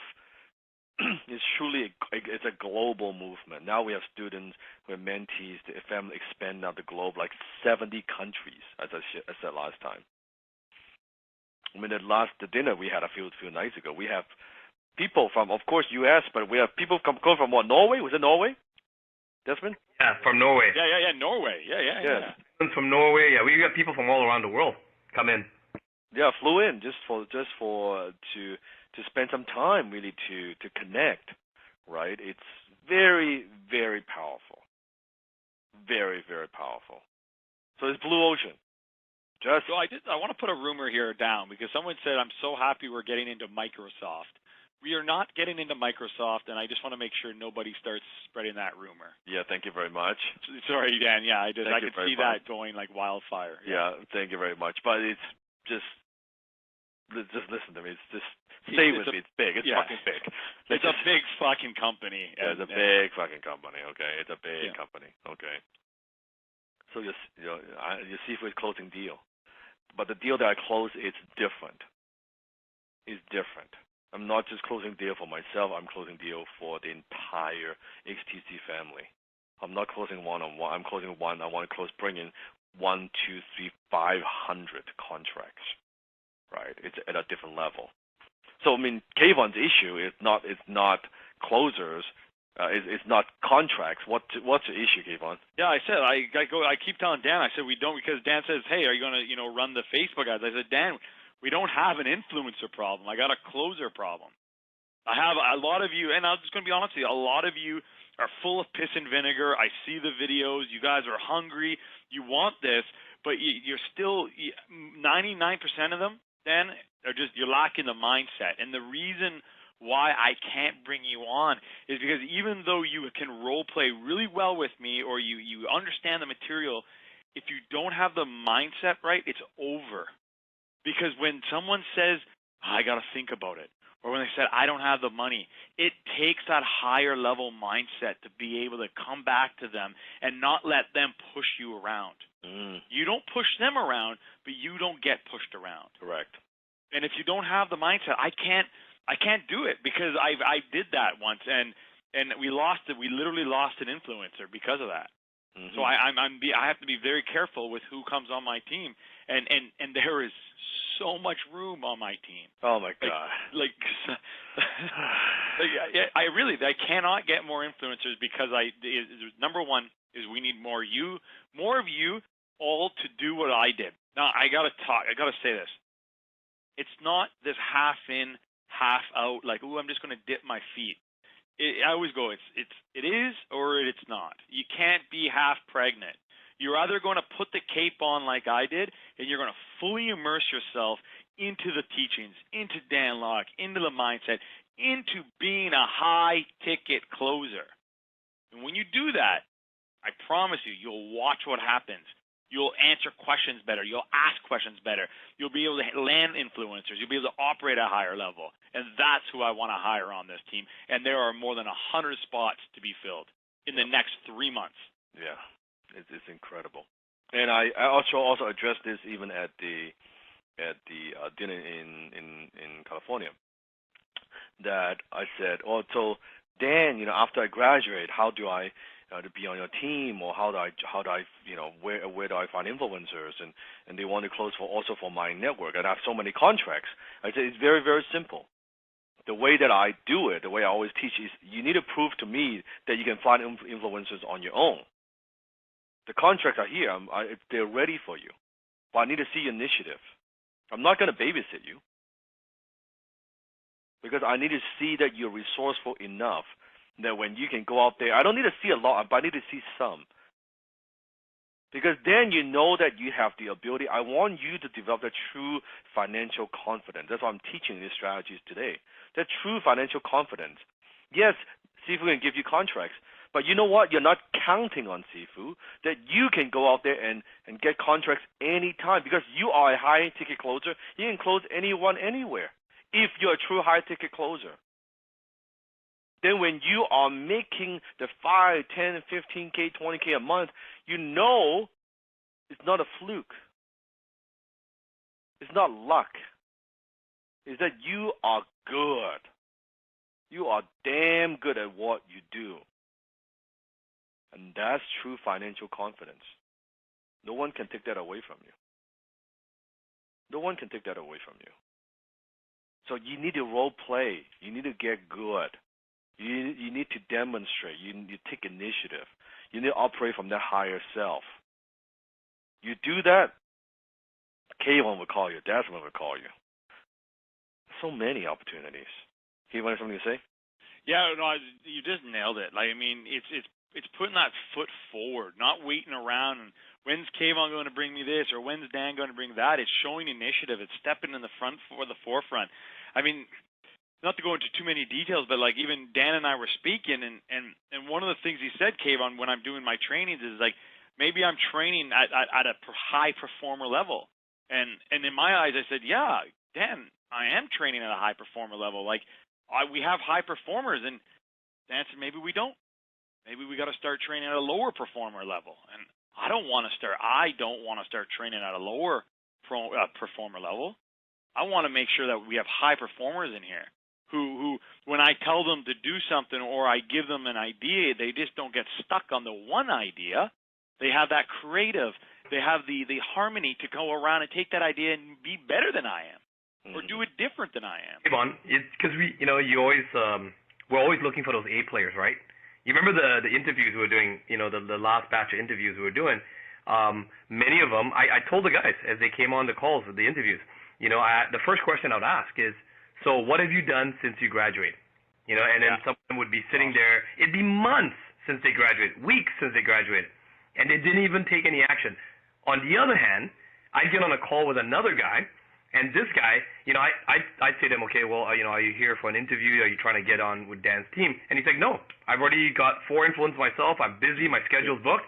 Then I'm going, that's the guy I want on the team. And now we're fighting.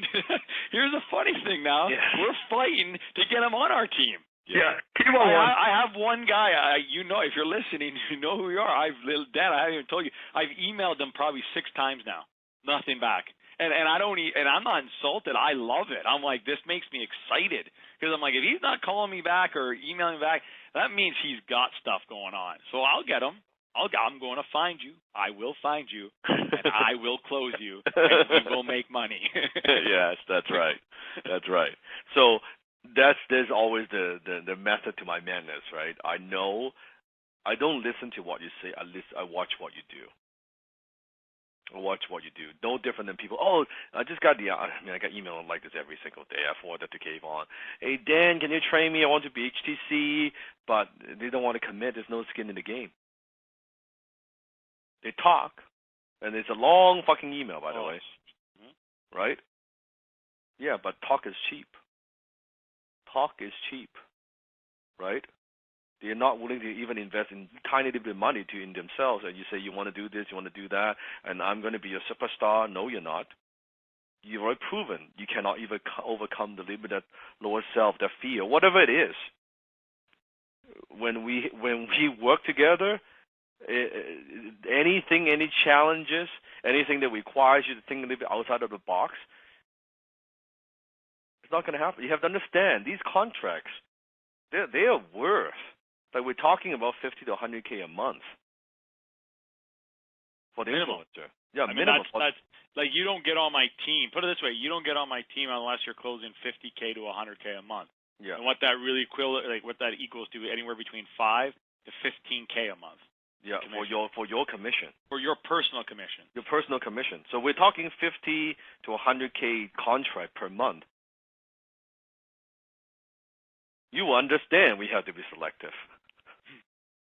right? And there for a few incidents where I was trying to, okay, you know what? Let's give the contracts to students who I know that they're not ready, but I thought, you know what? Let's give them a try, right? And we lost. We lost influencers because the student has not mentally not 100% ready.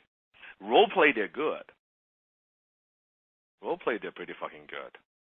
But when they get on the actual phone, suddenly all the lower self stuff just comes up. They sound like a different person. Like I said, where's the confident closer that we were role playing with? Who's that person? Where's he gone? Different. Like K1, you see that a lot as well. Yeah, I'm just thinking it's like the sport, that athlete, the sport player is always like, I'm a rock star at practice, man. You should see me. I'm the best at practice. I can hang with the best, but come to the games, I just crack. It doesn't come to me at the game. That's correct. Guess who goes to the NBA, the NHL, the NFL? Not the guy that's amazing at practice, the guy that can perform on game day. Mm-hmm, mm-hmm. Those are the A players. Mm-hmm. And I want you guys to understand that this. Now we're getting this is real world. We're talking. There's a lot of money on the line. We're talking a contract, like I said, 50, 100K. That's a 7-figure contract. $1 million a year. To hand it to you, you got to show me that you could handle that. You got to give me some security, some comfort, for God's sakes. That I'm going to hand you $1 million contract. Relationships that took me years to develop. Right? You could do that. It's so easy for you to hit that income goal. It is so easy. All I need you to do is to execute and do what I've been teaching you to do. That's all I'm asking. That's all I'm asking. At a higher level. Perform at a level that I've been teaching you. All I'm asking. And you got it. Let me continue with live events. When you go to live events, you want to dress to impress. You want to dress to impress. I cannot emphasize this enough. This is a big part of the HTC culture. you will know when we went to the event, the High Status Summit. Hey, when we went there, I got to just tell you, because I didn't even tell you this, Dan. When we went there, Jason came up to me and he said, "You know how I know you're on Dan's team?" I said, "How?" He's like, "Because everyone on Dan's team dresses to impress." He pulled me out of the crowd and said, "I know you're on Dan's team." When we walk in, believe me, the people look. They watch us. They see it. It's like walking on the red carpet from the moment you wake up to the moment you go to bed when you're at a live event. Yep. And then I think there was and when we went to the event, because I always like to talk about recent events. You guys like that? Like what's happening in our lives, right? When we went to an event, and I think, was it the first night, Kevon, we got the hotel? Yeah. First night we got the hotel, and you were asking me, "Oh, Dan, we're just gonna go eat, right?" You're gonna tell them the story. The fuck up, right? You're gonna you tell. No fuck up. It's all. So I personally naturally like to dress a little bit more comfortable, like not full suit, and especially if we're going for dinner as just a team, I'm a lot less casual. But we get in, we check into the event, and I asked Dan, "Dan, pretty casual?" And he's like, yeah, it's casual. I said, "Okay." So I went into my room, I put on some casual clothes, I come down, and next thing you know, all of the HTC members are there, all the people that are coming to the event are there, and I'm in my fucking jeans. And I'm shaking my head going, my God. And then Dan comes down in the suit. And it was like the lights, like the shining light just started beaming, and everyone just looks, and I'm just shaking my head and going, I even have learning moments, and that was a big one for me. Yeah. You dress to impress, because you just don't know, especially in and when you go to an event. That's a very good conversation starter. People can pay attention. People can see, wow, look, the way and also, you know this, when you look good, you feel good. You have more confidence when you talk to people. When you look sharp, right? When you don't look sharp, you're like, I don't. Even Kevon, as confident he is, suddenly when he's in jeans, he feels, something is a little bit off, right? Yeah, my confidence, definitely. I wanted to go to the back of the corner. I didn't want to be seen. Mm-hmm. And think about that. I don't want to be seen. What kind of energy am I putting out there? Not higher self energy. No, definitely not higher self energy. No, yeah. And here's the other thing too: is it's not just how you feel. It's when you're an influencer or someone else is looking at you and they see you and you're dressed sharp and everything is precise. What does that tell them? Well, if they can take care of themselves like this, they must be able to take care of their business. Yeah. If they respect themselves to show up at an event that doesn't require a suit or a gown, they must show up like this every day. That's correct. I know. When I was in my sales, when I was doing in a sales job, I was going into an interview, and I thought I was all ready to go. I go in the interview, I'm all dressed sharp, and I think I have it. And the manager stands up and he's like, "Let's go." I'm like, "What do you mean, let's go?" He's like, "We're going to your car." Now, thank God that day I knew that I was like, I should clean my car. I should just go, and I cleaned it. And we went to my car, and he was like, okay, let's go do the interview. If my car looked like it did the day before, I wouldn't even have a chance to go back in the office. Because if you can't take care of your fucking car, how can you take care of your life? How can you take care of our clients? Actually, Kevon, that's a true story. I had a true story. mentor. Also, I mean, your story is true, but also it was true on my side as well. So I had another mentor. He made, before I met Dan, and this is when I was living in Japan and stuff, and he had made multi-millions as well too in insurance. Very dapper gentleman as well too. But he told me a story when he was younger in San Francisco. The same thing sort of happened. He had another mentor, a very, very famous billionaire that he was looking to get mentorship from. And when he went out to meet this mentor, the mentor said, he wanted to pitch this mentor a business deal to get him to kind of invest in his business. Well, that business mentor basically said, hey, let's take your car to lunch. And as soon as the guy got in his car, he didn't say anything. They drove to lunch. They sat down. He let him do his pitch. And at the end of the pitch, the guy goes, well, what do you think? And he says, I'm not going to do business with you. And he goes, why not? And he goes, the business sounds great and everything, but I looked at your car, and it was a mess. And how you do something is how you do everything, right? So, that was a big lesson. I remember him telling me that lesson as well too, and it stuck with me. And then when I met Dan, oh my God, did it ever drive the point home. So always made a point to dress well, be sharp, make my bed, do everything. Like you just, everything in how you do things. And I think psychologically, it's not just dress to impress. I wanted to share this with you, a little bit of the philosophies that people know that it takes no effort subconsciously. No, wear T-shirts, slap on some jeans, get on a running shoes, whatever. It takes no effort. People know when you wear a suit, you got to iron your shirt, the cuffling, and the way even you have to carry the suit from the airport to here, and you put on the cologne and you put in a pocket square. All this stuff, everybody knows subconsciously. It takes a lot of effort. Also you look at James Bond. Why people look at James Bond and why such a big icon character in a society. We know it takes a lot of fucking work to look good. And Dan, you always, I know you guys get a kick out of this, but it doesn't happen to everyone. But I can definitely tell you that I get upgraded. Now before, obviously before the private jets and stuff like that, we flew economy. Ask Kayvon, I get upgraded to first class or business class. And I can tell you it's because of the cologne, it's because of the cufflinks, it's because of the pocket square, it's because of the smile. It's because of the clothing skills that we have, right? All of that total package, the confidence, right? Everything helps me to get upgraded to first class. A lot of people will disagree and they'll be saying, oh, that's all bullshit and blah, blah, blah. I grew up in an airline family. My father works for the airlines. I grew up on airlines. I can tell you it works. It definitely works if you know how to do it properly.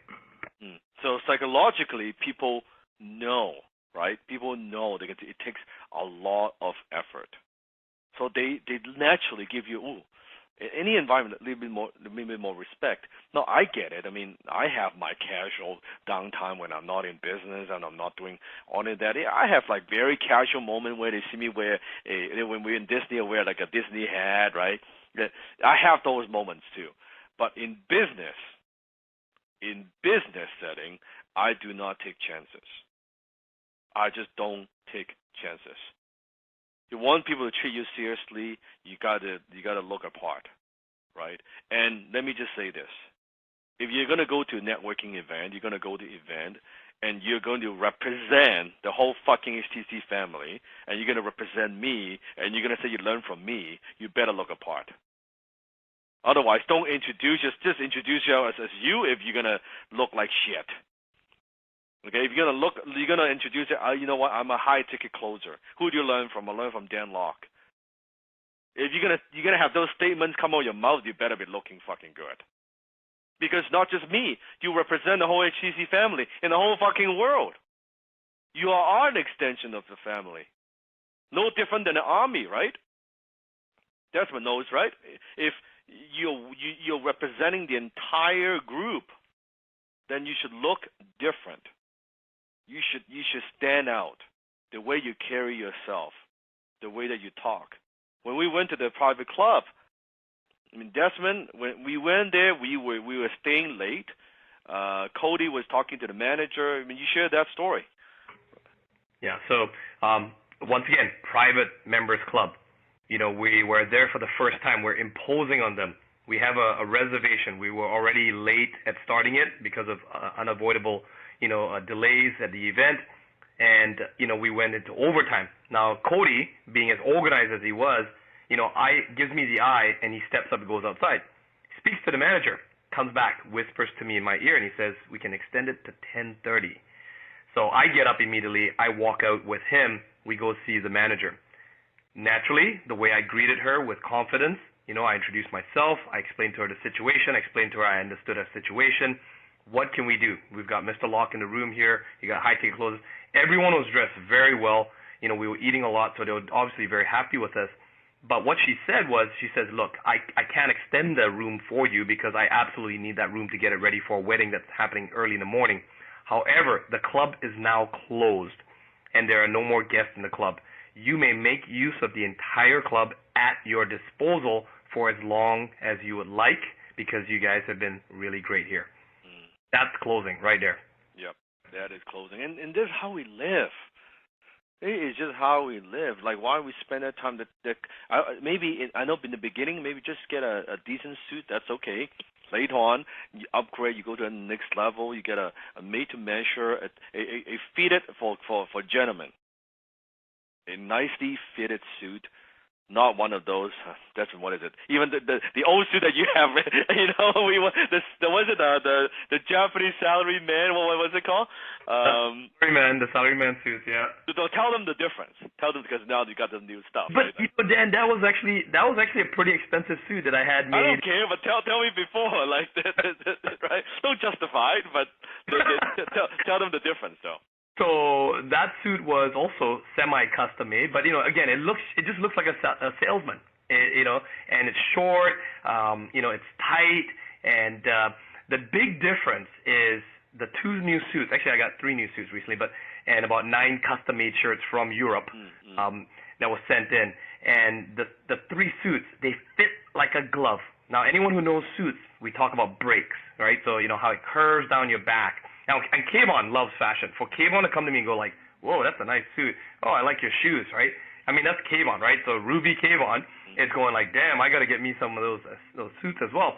Now, obviously, Kayvon's got some very nice clothing, but the fact is, when you wear a really nice, high-quality, Italian suit, the Giorgio Armani suit, it fits like a glove. People can see it. They can feel it. And, yeah, my Japanese suit, it even had a hole in the back. And I think like a mothball hole or something, a moth hole or something. And Jenny was laughing at me because she says, yeah, it looks too tight on you. It's too short. It makes your butt stick out. New suit now, everyone's like, whoa, that looks good. It's a big difference. Jason also got a new suit, which is Xenia, right? Xenia. Jason got a Xenia. I took him out shopping. Even Jason, who's been on our team, has, He's listening in right now. He's listening in. Yeah, new suit looks different. Not a cold. It should everybody noticed. Everyone noticed. I didn't see anything, and I'm usually the loudspeaker. I'm the one that's trying to point him out and stuff. No. People were noticing. Like, whoa, Jason, you look good, man. Damn, Jason, sharp. Even his posture suddenly it changes. Like now it fits. He feels his chest is more open up. Now for ladies, how should you dress? I think about if you're running a company, you're a CEO. How would a CEO dress for ladies? Think about that. A professional businesswoman, not a secretary look, like Ray Kayvon. Like, definitely not a secretary look. Well, here's the quote one of my managers back in the day told me. He said, Kayvon, do not dress for the job you're in. Dress for the job you want. I love that. And don't dress like the secretary. Dress like the CEO. Don't dress like the salesperson. Dress like the owner of the fucking company. Yes. And Catherine's asking, not always a suit, not always suit, Catherine, but definitely something elegant. Something elegant that is professional. Blouses, Yeah, that's okay too, but professional. Definitely, pants. That's professional, and people can see, because people can want to know that, hey, you're gonna be closing sales for me. You're gonna be on. I need to see how you have confidence. I need to see that you can project that certainty. I need to see that little bit of that certainty from you, right? So just think about that. Whatever that would project, because we could talk fashion. I could bring Jenny in, and we could talk fashion for like 2 hours. The ladies, you should definitely consult with Jenny.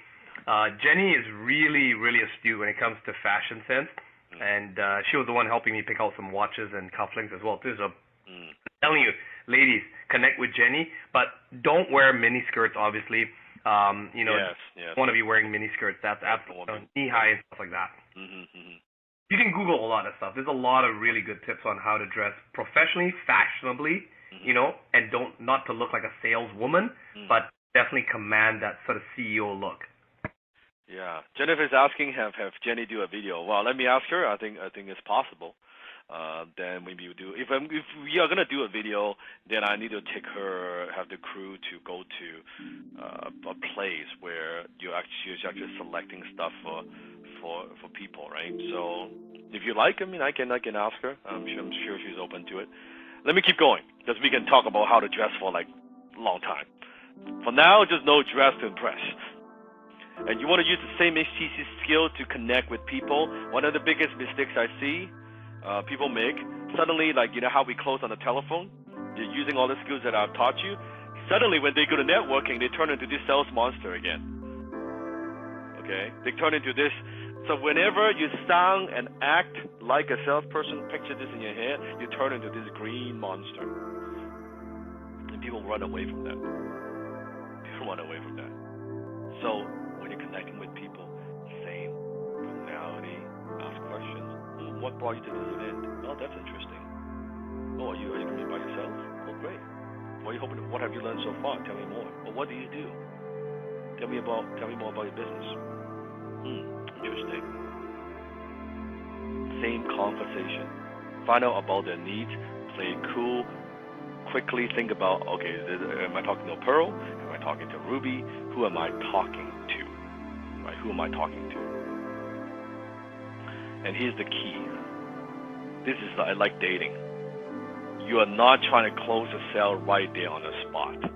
Even though they say, oh, I need, oh yeah, that's perfect. I need closers for my business. You don't go, great, here's a contract signed. No. All you want to do is just to get the phone number. You're not trying to close the deal. Listen to me. You're trying to get the phone number because then you don't come across desperate. This is a very important thing. I don't care that no, I could hire you right now. You're exactly who I'm looking for. You play it cool. You're like, you know what? I'm still at the event. I'm still meeting with a lot of people. I mean, you seem like someone that I could help. Why don't I give you my number? You just text me. And by the way, don't use the fucking business card. You don't need that shit. I don't use business card. K1 doesn't use business card. Desmond doesn't use business card. Just give him the phone. Usually what I do is, Desmond, I don't do this anymore, but Desmond would say, here's my number. Go ahead and text me. Now you text me. Now I have your number. We add the contact just right there on the spot. Just do it through a smartphone. Save some trees. Don't need a fucking business card. And also guarantee you have the cell phone. And the cell phone, why is cell phone so powerful? Because email, everything else, spam filters. You may not get through. You may be overwhelmed. Social media, none of that is good. Text out of all communication tool has the highest opening rate. Listen to me. Text has the highest opening rate, has the highest probability of getting that person out of all these other tools. Email, Facebook, private messaging, out of all this, text. You get the text, then when you get back to your town, when they get back, you just send a text, hey, do you want to talk? And then, even just like the guy with the private jets, right? The multi-million-dollar family that has the private jets. When we're there, literally, on the spot, instead of continuing to talk, it's just, I pull out the phone, get his phone number, shot him a message, said, hey, it was nice to meet with you. Now let's schedule a time to actually talk on the phone. That's correct. And I love the whole no business card thing where I know this is just I'm not saying you cannot have a business card. I'm saying you don't need a business card to close sales. And K1, do you have a business card? Desmond, do you have a business card? I don't have a business card. I don't think any single person on my team has a business card. And you're a person of authority. You don't give out the business card. You don't give fucking business card to people, right? No, I even tell sometimes they go, why don't you have a business card? Because I say, if I give you my business card, you're in control, and I like to be in control. Yeah. And they're like, okay, yeah. Right. I go, I'm going to give you my business card. You're going to lose it. Then what? Now we can't connect. Yeah.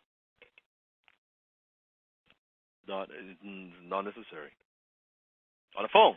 And I used to, it's so funny. When I started the business, right, Dan? Okay, get my business card, get my marketing material. I spent all my time being a perfectionist, trying to get the best business card. I have business cards, I have boxes of business cards that I can't even use anymore because I printed them off before I even was ready to have a business card. Mm-hmm. And in my internet marketing days, I actually had a business card, but my business card actually just said Google me. Like, it actually looked like the Google search bar, and it had my name there. I don't do that anymore now, obviously. But if you are going to do that, pre-framing, right, what if I were you guys? Later on, Sifu will go into the details on this. Kayvon's prepared some amazing stuff for you guys. So I just had a question. I when I see some of these comments, sorry, Desmond. Yeah, go ahead. When I see these comments, I have to call them out because it goes back to everything that we stand by. So someone goes, well, what about WhatsApp? Guys, that's WhatsApp, Messenger, Facebook, whatever it is. We got to think bigger than that. Sure, you can use WhatsApp. Sure, you can use Telegram. The whole point is you get in their information. It's not about a business card. And you get you get the phone number. Just like WeChat, you use like the app WeChat, you can scan. I want the fucking phone number. That's the best thing you could get, the cell number. You're talking on the phone. Huge. Like why am I talking to this? Okay, I can tell a little bit. I cannot review the whole thing. How I got approached by this CEO of this huge corporation. Can you just imagine how many gatekeepers, how many layers, how many all that? So this is what your Sifu did. We talk, and I say, about instead of me, make an appointment with my secretary, all this shit and all this stuff. I said, you know what? I said he's my cell. Send me a quick text so you have my phone number. That was it. That was my close. Then I went in because I asked him to do it. He's like, okay, sure. He sent me a text. Now I have his personal cell. Then after a while, I just text him, hey, you want to get on the phone? Oh, sure, yeah, I just simply have done. Boom, I'm on the phone with the CEO. Like, I'm talking within a day of I'm talking a huge company, right? Huge company. I'm talking directly to the guy. And we talk. And that's how I always do it. On my fucking cell phone right now. Okay, on my cell phone. My phone right here. No joke. I probably have in my contact Rolodex billionaires, about a dozen of them. Millionaires, at least 400 or 500 of them. On my phone. One phone call away. One phone call away. Not their office, not their fucking cell. I can text and boom, I can talk to them. That's power. That's a lot of power. I didn't get this overnight. You build it one bit at a time. But that's what I'm saying is the habit. Business card, I'll give you a business card. Maybe I'll call you. Let me email you. Let me send you some shit. Fuck all that shit. At the end of the day, you want to get on the phone? Cell phone is the best. This is the best. Like this tip alone I just gave you, when it comes to connecting with people, you utilize it. This tip I just gave you, probably it's worth 10 times the XTC course. Nobody does it. Nobody does it. Here's from Steven. Just closed another influencer. Offering packages from 5K to 20K plus a monthly recurring. He was so impressed with me. He didn't even blink at 20% commission with a residual kicker based on performance. Thank you, Dan, Kayvon, and Desmond. You are truly closer than you think. This works. Outstanding, Stephen. This works. I teach them to 10%, 20%, no problem. With the residual kicker, I don't even get residual. You don't even kicker. fucking get it. Think about it, Kayvon. I know. I was like, how the hell did he work that in there? Yeah, it's incredible. It is incredible. I'm so happy. Secret number 3. You want to tap into other people's Facebook groups. I'm going to talk about the right way of doing it. I'm going to talk about the wrong way of doing it. I'm going to share also a story with you. You want to tap into other people's Facebook group. Depends on the influencers, depends on companies, depends on who you want to work with.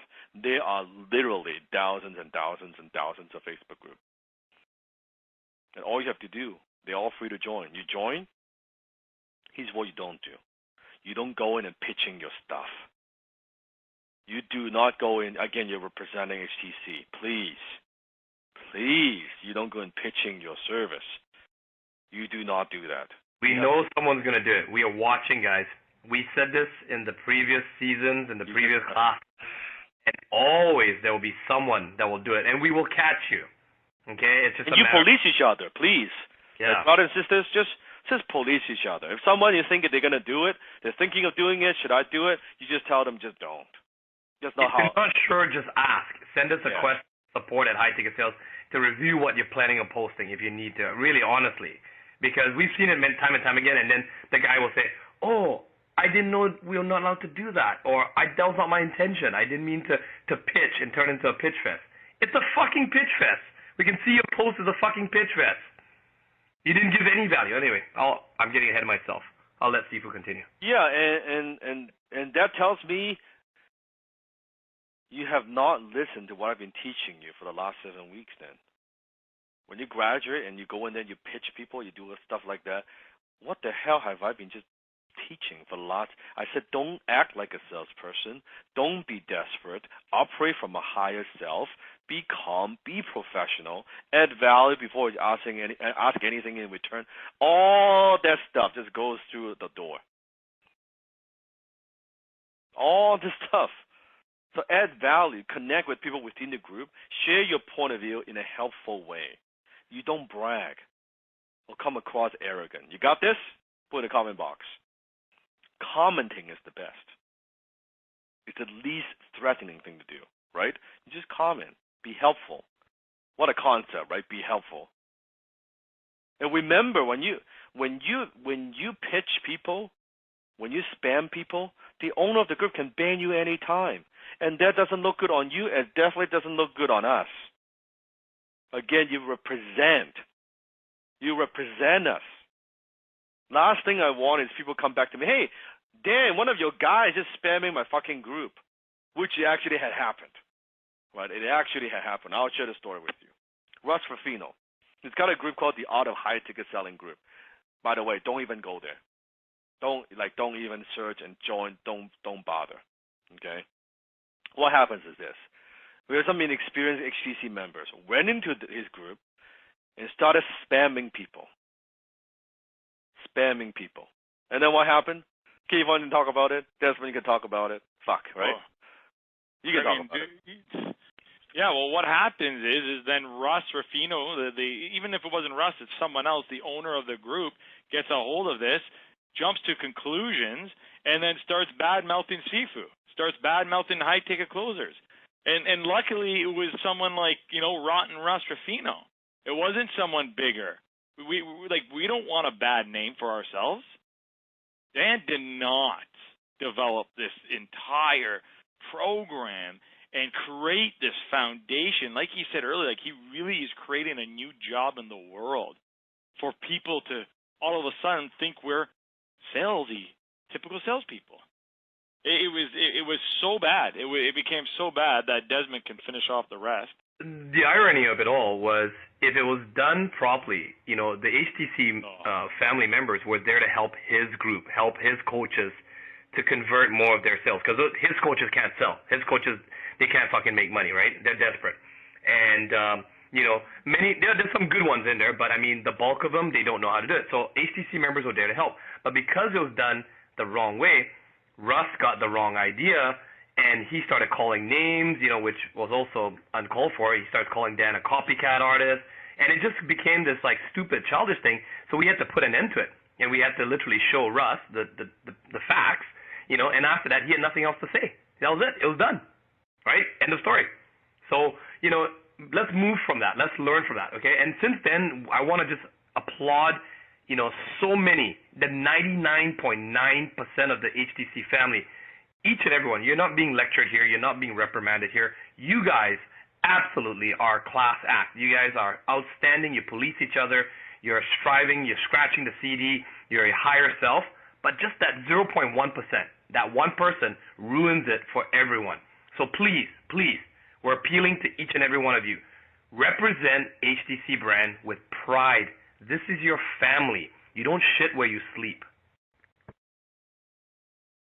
And again, if you're not surely how to properly approach people, you ask. Post in the Facebook group and you ask. Okay, that's just some like fucking lower self bullshit, right? As a high tick closer, we're not desperate. We're not begging people. We don't spam people. All we have is our skill and a reputation.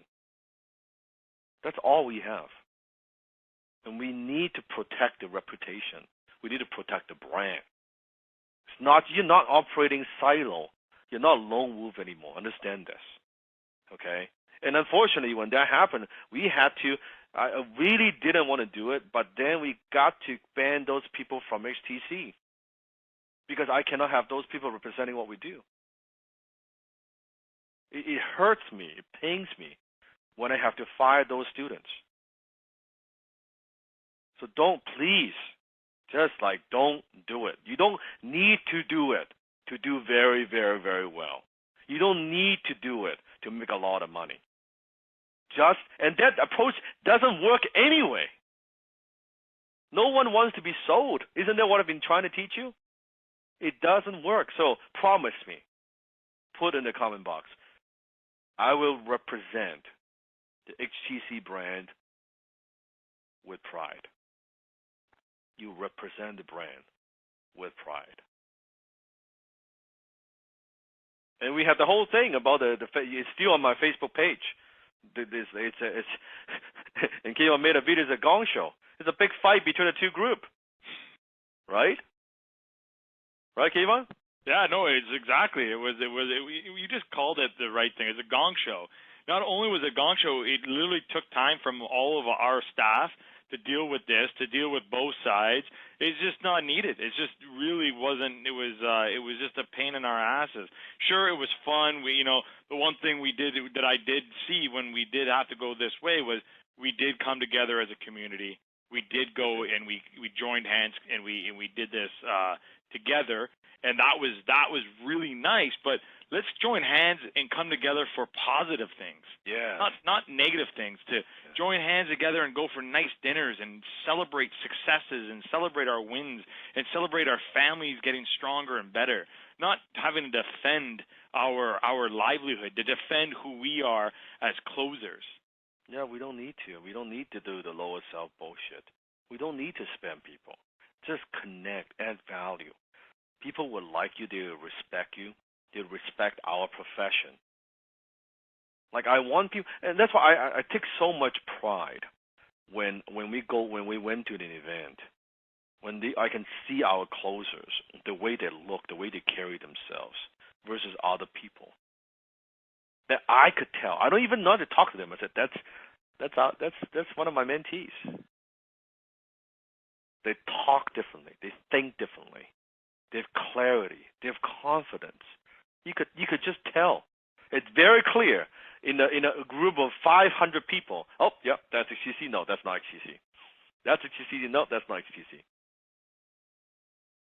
I take a lot of pride in that. I take a lot of pride in that. People know. It's like the Shaolin Temple, right? Like anyone that graduates from the Shaolin Temple, you know what? That's a Kung Fu master right there, right? I want us to have that reputation. Let's talk about Facebook. Right now, chances are your Facebook and LinkedIn profile does not help you to attract high-ticket partners. And I pick a few, and don't feel bad if I pick you, okay? It's some tough love here. I want you to look at your own Facebook profile. A LinkedIn profile. Let's take Facebook, for example. And take a very good, honest look. Does this look like a person that I would want to write a check, a $10,000 check to? Does this person look like someone I could trust with my clients? Have him call my clients to close $5,000, $10,000, $25,000 deal. Look at your own Facebook. Look at the picture. Look at your profile picture. I know. Oh yeah, but then it's just my friends and family and all this stuff. That's not the case anymore. That's not the case anymore. Because when you're talking with influencers, guess what's the first thing that they do? They research you. Who are you? They check you out. Everybody does. No different when you're closing on the phone. When Kayvon is closing on the phone with a prospect, closing for $25,000, I won't be surprised while he's talking on the phone, the prospect might be already Googling him. Who's this Kayvon guy? Well, he's probably Googling me because I'm Googling them. There you go. That's what they do. And chances are, it's your Facebook and your LinkedIn profile that pops up in the first place, unless you have a personal website or something like that. But for most people, that's the first thing that pops up. So ping, right? Look at the picture. Nothing wrong with the picture. I'm just saying, does that look like someone who makes six figures a year? Now, be honest. So put in the comment box. Imagine you're an influencer. You're talking with Ping.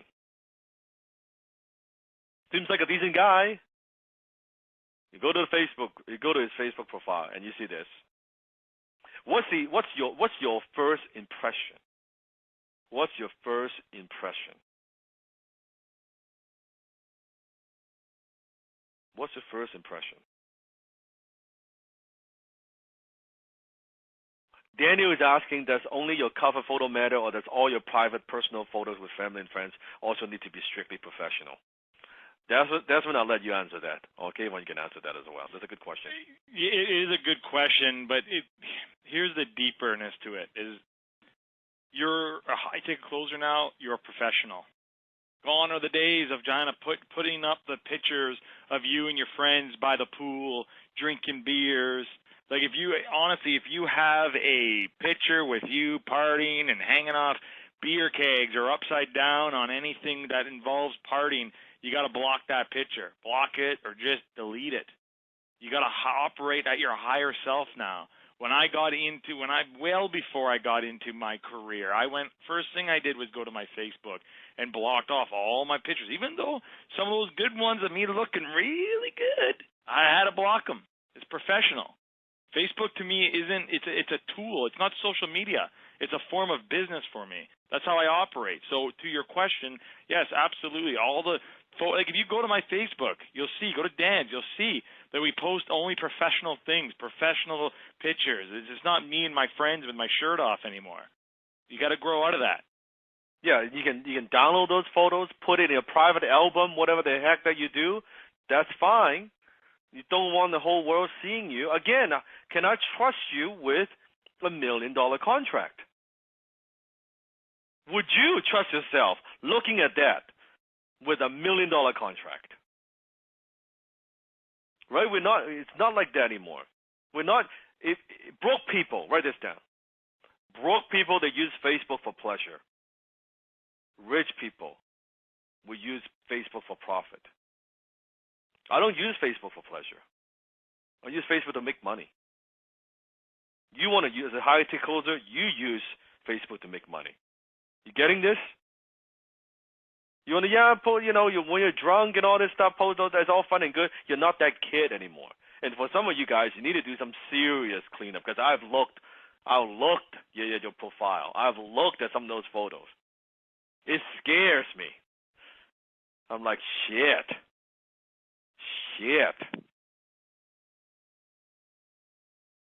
You need to do some. How many of you need to do some serious cleanup after this class? Put in the chat box. This is actually, while they're doing this is a great story to tell about Blake. Oh yeah. Yeah, right. Like yes. So when I was after the graduation, I did the interview, and literally Blake's on the phone with me, and I'm like, I gotta go see what Blake's all about. So as he's talking to me, I go to Facebook and I see his picture, and his picture is him, and he has an eyebrow ring, and it's a picture that's showing his professionalism, this big freaking eyebrow ring in his face. And I told him the story of my mentor when I had a nose ring. I love my nose. I still wish I had my nose ring today. I loved it. It was sexy. Girls liked it. I felt like a rock star. The reality is it doesn't work. It does not work. There's a place for it, and it does not work as a closer. It does not work in business. So if wearing rings on your face and showing big tattoos, truthfully, if that's what you want to do, you'll probably not find yourself as a successful closer. I know it sucks. I know you're going to say, Kayvon, man, the world's changing. It is changing, but not that much at the end of the day. At the end of the day, it's still that structure of that corporate-looking world where you got to dress the part. Anyways, when I was with my first mentor, we're just eating and at lunch, and he said, Kayvon, can I ask you something? And I said, yeah, what? He said, what's that in your nose? Is that like a religious thing? And I said, no, man, it's not a religious thing. It's for the girls, blah, blah, blah. And he just looked at me with this dead cold face, and he just said, get that out of your fucking nose right now.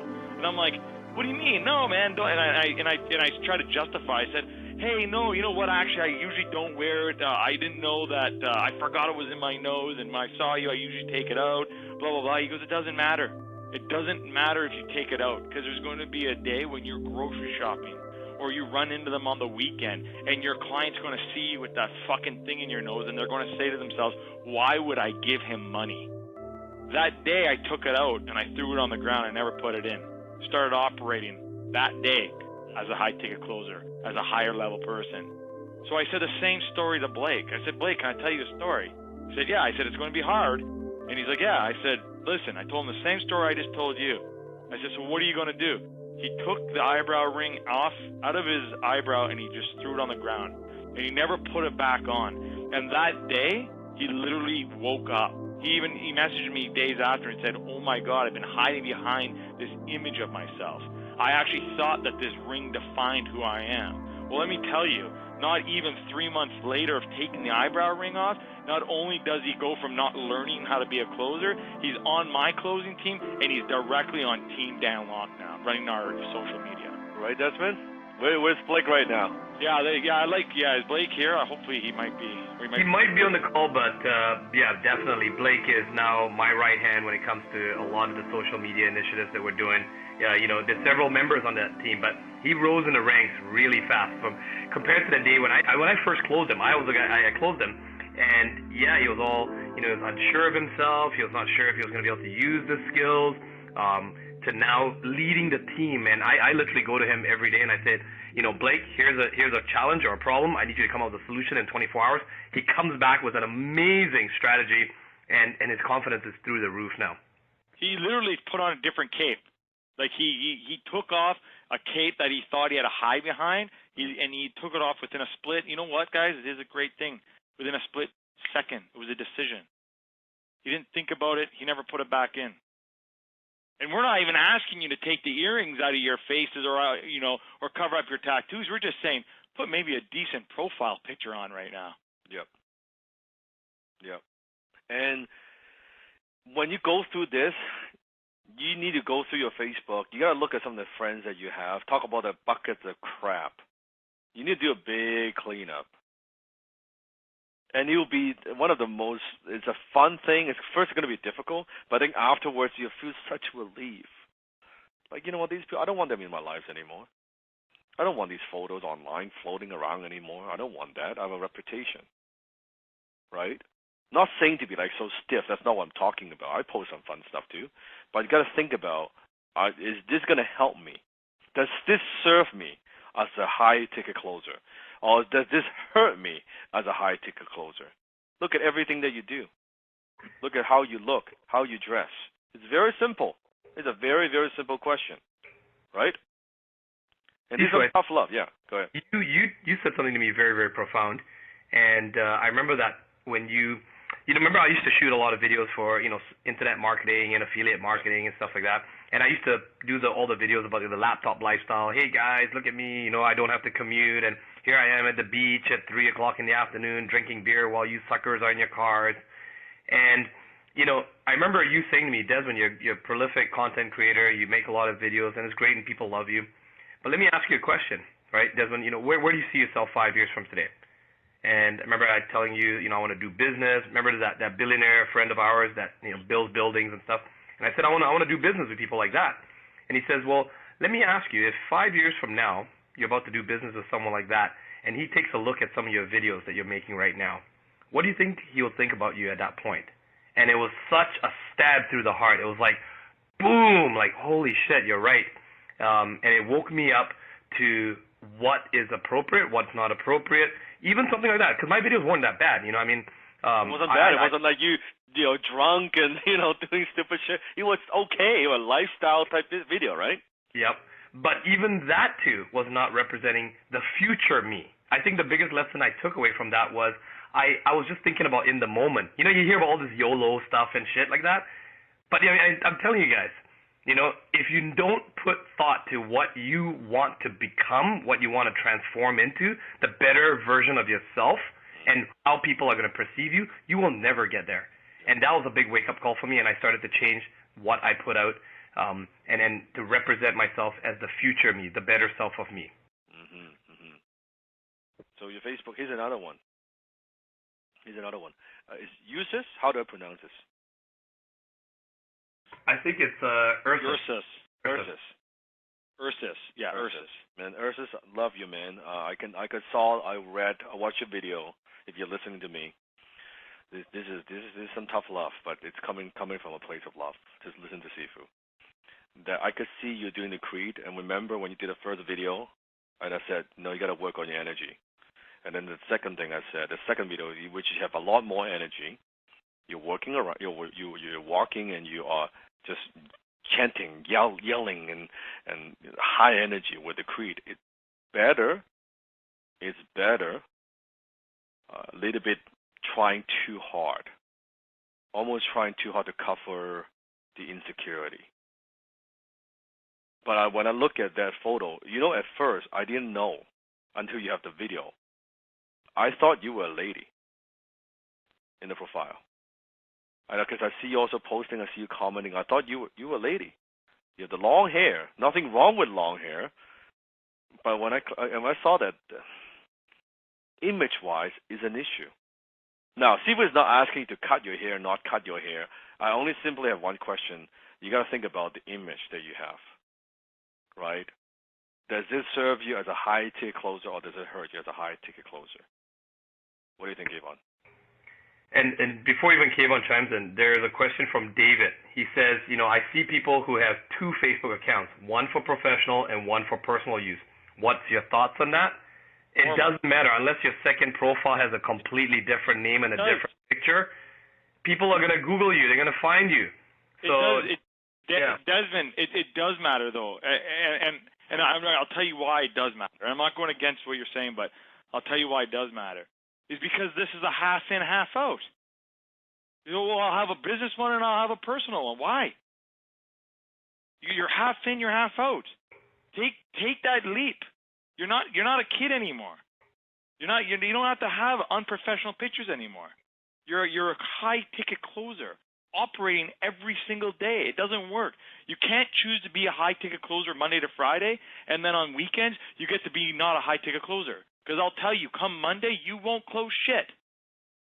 And then Tuesday, you'll be depressed because you didn't close shit on Monday. And then you'll get it maybe Wednesday. You'll have an off day Thursday. And then Friday comes, you might close some stuff, and you go back to being whatever you are. Mm-hmm. You'll never have the consistency. Absolutely. And so to clarify my point, I'm saying no. Do not Good. Sorry. accounts. Yeah, do not make two accounts. Make one account and make that one account professional all the way through. Yep.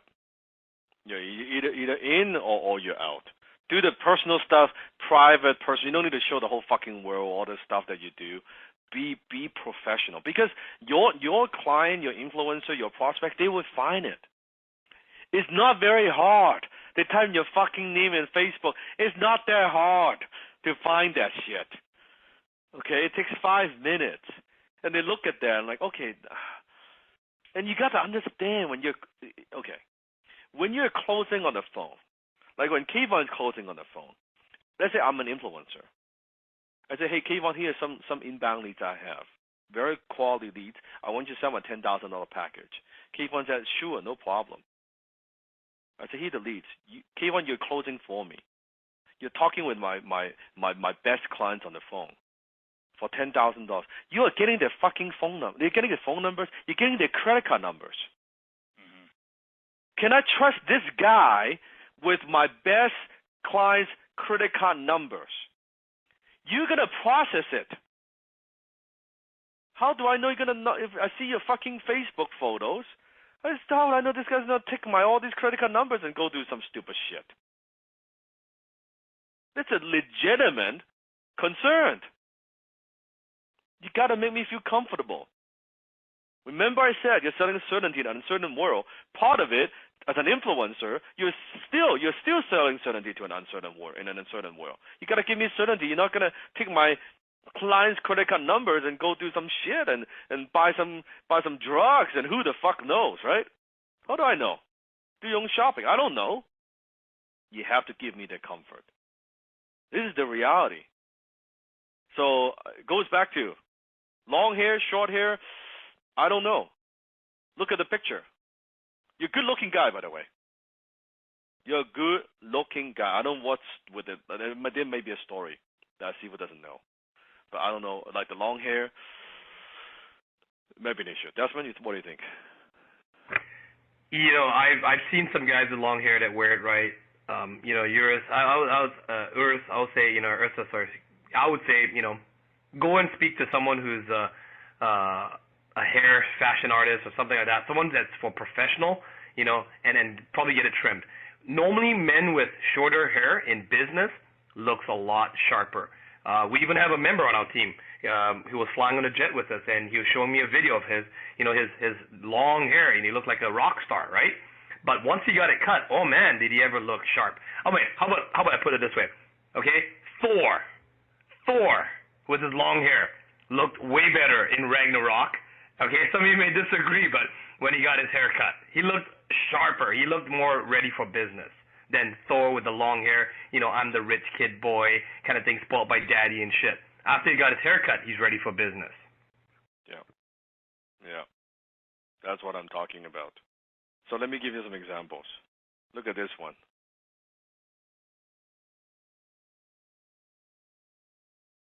This is one of our HTC. This is your fucking Facebook profile. Imagine you're an influencer. You click on, you're gonna hire this person to close sales for you. You go to this page, put in a chat box. What does that tell you? What's the impression? What's the first impression? No joke. When I saw this, almost like I puked. Like it makes me want to throw up. Like, what is this? Desmond, what is that? What impression does that give you? Kid, manga, animation geek, yeah. Not even. To me, it looks like it's a fake account. Yep. Fake account, great. It probably looks really 82 friends. I look at this, it says 82 friends. I go fake account. Mm-hmm. It's a bot. No banner, no real picture. Yeah. Yeah. Like, what is this? Here's another one. I'm going to show you some before after. Carlos is actually not from batch 3. You know, he's already graduated. One of our students. This was Carlos. I want to show you some before after. You ready for this? Ready for this? What's the first impression that you get? Just look at Carlos' picture, okay, holding a cigar, which he thinks is cool, and I love Carlos, by the way. And Carlos is good, yeah. He's awesome. And boss, maybe, I don't know. yeah, and look at the whole Japanese garden. Like, again, first impression. You're the influencer. You don't know Carlos. You're talking with him. You met him in an event or something, right? You talk with him. And you check him out, and boom, you see this. What's your impression? What's the first impression? Again, fake account. Right? How can you trust? Okay, after. This is the before. Let me show you the after. Boom! Give me a boom in the box, in the chat, in the comment box. Yeah. Look at the picture. Look at the smile. HTC. Skyline. Do you see the difference? Do you see the fucking difference? Same guy. Same guy. Here's another one. Jeffrey. God damn, when I saw this from the last batch. What does Jeffrey look like? Tell me. In a comment box. He looks like he's trying to seduce a little girl. Rito, needy. Feels like this is like a fucking porn. What is this? Yeah, exactly. High on drugs. I don't know. You're like High on drugs? What the fuck is this? Seriously, would you give this guy your contract? Would you have this guy handle your high ticket clients? Would you? Right? Look at now. boom. Boom! Look at this. This compared to this. And the first one, he definitely looks young. In this one, yeah, he may look young, but you know what? I would still hire a young guy like this. Mm-hmm. And being in companies, I would hire young guys like this because I know he can actually be a hustler. Yes. He looks young and hungry. Hungry, I can see on the phone. He's smiling, right? He's like Jennifer's like making deals, right? Like, okay, maybe they'll be young, but this guy has got some energy to him, right? Might give him a chance. You see the difference this makes? One more. Oh, this is good. This is from James. Oh. This is from James. Oh. And James is awesome because James was just with us with a private dinner. Yes, This is James before. Now imagine, and you might don't be laughing at James because you might have something similar like this. Maybe not in the header, but maybe in the photo section, right? Look at this. Just think about it. Does this help James to attract high-ticket partners? Does this serve him as a high-ticket closer, or does this hurt him as a high-ticket closer? This is James. This is James, right? You want to see the after? You see the makeover? Here we go. This is James now. Boom! Boom! You should have. If you meet James in person, fuck, a different guy. super confident. Totally different guy. Look at this. Go back. Show the back. Look at This. This to this. As an influencer, who are you going to trust? Who are you going to trust? That's a big. Do you see it? Do you see it? You know what I love here, Dan? One more deeper. He's so confident as a closer. He doesn't need to rest on Dan's brand of being a high-ticket closer. Mm. Notice? Yes. It's not because he's not a high-ticket closer. It's not because he doesn't want to be part of our family. It's because he has so much confidence. He doesn't need the Dan Locke brand to represent himself. Look at this. That's confidence. So I want you to take a very honest look at your profile. Go through that stuff. And I said, look at this. This is Chris Freeman. This is the before profile of his before profile, before HTC, and this is profile after, almost during HTC, and then a month later, HTC. You take a look. Before HTC was a fucking doofus kid. Afterwards, look at that's a man. Look at that. As an influencer, that's who I'm going to hire. That's who I'm going to hire. So look at yourself. Look at what you do. As a high-ticket closer, you no longer could afford to use Facebook for pleasure. It's costing you too much fucking money. You're using it for profits, not for pleasure. You're using Facebook to make you money. Comment. I use Facebook for profits. I use Facebook for profits. Use social media for profits. So what I want you to do, I want you to create a professional profile on LinkedIn. I want you to create a professional profile on Facebook. Both. both. Because you'll get leads on LinkedIn. I'm going to share with you how to do all of that. But LinkedIn profile and Facebook profile. This is Kayvon's profile on Facebook. It's actually changed a little bit. Yep. It's even better. It's updated. Nice. This is Desmond. You guys think about it. Well, of course, they also not just represent it; they also represent my brand, XCC plus my brand, right? So I give them pressure on that too. But it is like now when we go to an event, it's not people just recognize me. Kayvon gets recognized. Desmond gets recognized. And Dina gets recognized. Dina gets recognized. Well, all the people on my team gets recognized, right? And they're not like, I think are you with Dan? No, they're like, hey, Kayvon. Hey, Desmond. Hey, how you, Desmond? Like, it's that kind of, like, recognition. Their Facebook, their social media profiles, all that, it's all part of the reputation, right? Here's a huge tip. I want to give you a huge tip right now for your Facebook profile. Your profile picture, okay? I want you to take a look at these two photos. And when people comment, and you might think that, well, it's just two photos. What's wrong with that? What's wrong with that is when people are scrolling through their iPhone, when people are going through their Facebook post,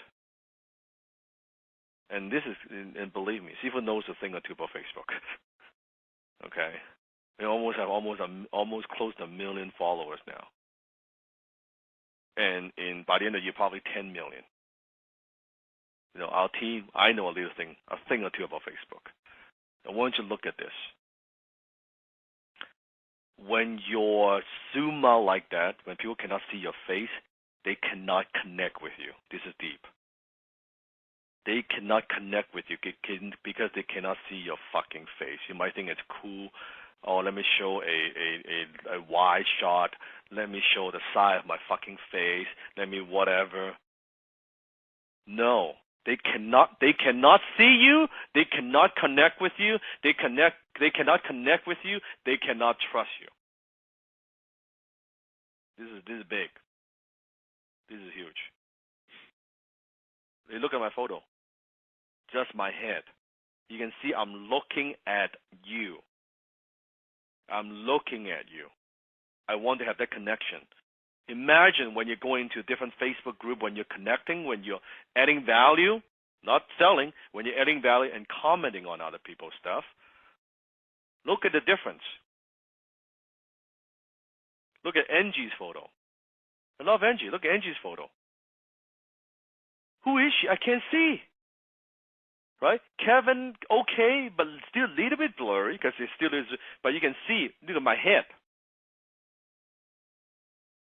This makes a big difference. This very small little tweaks, it makes a big difference. Can people connect with you? One simple technique. One simple technique. So make sure your photo don't look to the. Why? See, thing as a closer, look at them. Make sure they can see your face. Ideally, a little bit on the side is okay. Ideally, in the perfect world, you look directly into the camera. You look directly into them. Let them see your eyes. Let them see your eyes. Ideal, right? Because otherwise, it feels like, do you have something to hide? Why are you not looking at me? Right? And don't show, I just show, like some people want to try to be fucking cool, or I'll show half my face, right? I'll show my chin, I'll show my forehead. No. Just look at your own profile. Now, but you might be asking, also, Dan, oh my God, how am I going to get the graphic done? How do I do the TC stuff? Like how do I add the header? See, this got you covered. So I want to give you a little bonus. Besides the mini Crete, the Scratch the Fucking CD, I'm also going to give you I've had my team design it for you already. I'm going to, again, upload that to your members area on Thinkific, but I'm also going to upload to Facebook. You get a professional design HTC header for your Facebook profile. All you have to do is download it and upload it to your profile. You add a new photo, and boom, new profile photo, and you are done. You got a professional design header for what you do. How cool is that? Is that cool? Put it in the comment box. Is that cool or is that very, very cool? You know, like I use the term "how cool is that," and obviously that appeals to the younger generation. We have a lot of very professional executives, gentlemen and ladies, you know, in their 40s, 50s, even 60s, who have been around the block, who have worked at, you know, multiple six-figure, seven-figure, you know, Fortune 500 companies. And I can tell you that, you know, doing this stuff takes away some time if you have to do it yourself. So Sifu did it for you. It's going to make your whole profile look a lot better, and I think you guys are going to really appreciate it. Mm-hmm. And now people could see, oh, wow, that's what you do. They could see the brand, right? Now, after you establish some trust, let's say you're in a Facebook group, you're talking with influencers, then what you want to do is you want to get them to private message you directly. And as soon as they private message you, you want to get them on the phone. Don't try to message back and forth, back and forth, back and forth. If they can see, hey, I can see adding value, seems to doing cool stuff, and oh, yeah, I'm pretty good. You do not try to close the deal in the Facebook group because you'll be seen as a spammer. So do what we do best. Get them on the fucking phone. Give them a link. Hey, book a call with me. Schedule One or Calendly or whatever that you use. Get them to book a call with you. Because when you call them, remember, you're the salesperson. When they call you, you're the expert. Once the influencers is talking and can see wants to talk to you, give them a schedule link. They book a time with you. Then now when they call you on Zoom or Skype or Cell, doesn't matter. Now you're on the phone. Now you do what you've been practicing all along. It's no different. The way you close an influencer, the way you close a sale is exactly the same. You go through the steps, qualify, agenda, exactly the same. There's no different. There's no different. And remember, how many partners do you need to make a six-figure income a year? How many? One. Not 10, not 5. You just need one partner. That's it. That's it. And when Kayvon, at first when he was getting started, he didn't have 10 partners. He didn't have 20 partners, right? No, it was one freaking partner. I didn't have that Facebook page. I didn't nothing. He got nothing. No you don't Facebook need page, anything. nothing. This is a great thing is you don't need anything. I looked at it like I get to be the guy behind the scenes making the money. Yeah. And usually the guy behind the scenes usually makes the most money anyways. That's it. That's it. One. You don't need a lot, just one. Secret number 3. Now you can also go on search on these job posting sites and all these sites that are looking for salespeople. Now this is actually how Kayvon could share this better and better because this is how you got your first gig.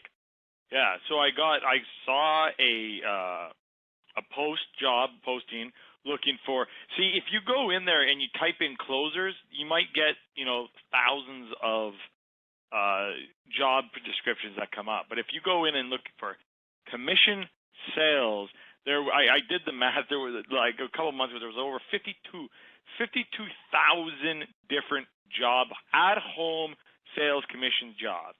And the one job that I applied for, one. I didn't apply for anyone else. I just applied for one. Again, everything was one. They called me. They asked me for the interview. I said yes. I got on the call. The girl was talking about salespeople. She needs salespeople. And I said, no, I have to correct you. You're looking for the wrong people. She said, well, what do you mean? I said, you need a closer, not a salesperson. See, what's going to happen is you're going to get salespeople who want a 50 to an 80K base, and then they're going to want some commission on top of that because they're too scared to go 100% commission because they're not that good. They're going to sell the features and the benefits. They're not actually going to sell what you do. and the outcome of your service. Mm-hmm. I said, so let's just help you out right now. Let's just get me going. Let's hire the closer and let's move on with this. And she had a little chuckle. She came back, and then I caught wind that I figured the way she was asking the questions. I said, you're in corporate. And she said, yeah, I'm in corporate, like HR. I said, yeah, that's not how it works online. It's a lot different. So let me save you a world of headache. I said, this was a Friday. Again, Dan did not teach me this. Dan doesn't teach me this. This is me just being creative. I said, listen, it's a Friday. You said to me you have a couple more people to interview this weekend. Why are you going to do that to yourself? Let's just sign the deal right now, and then you can enjoy your weekend. What I'm going to do is, because I know you just got this job, I'm going to make you look like a rock star. Now she's like, I'm closing her hard. This is the HR girl.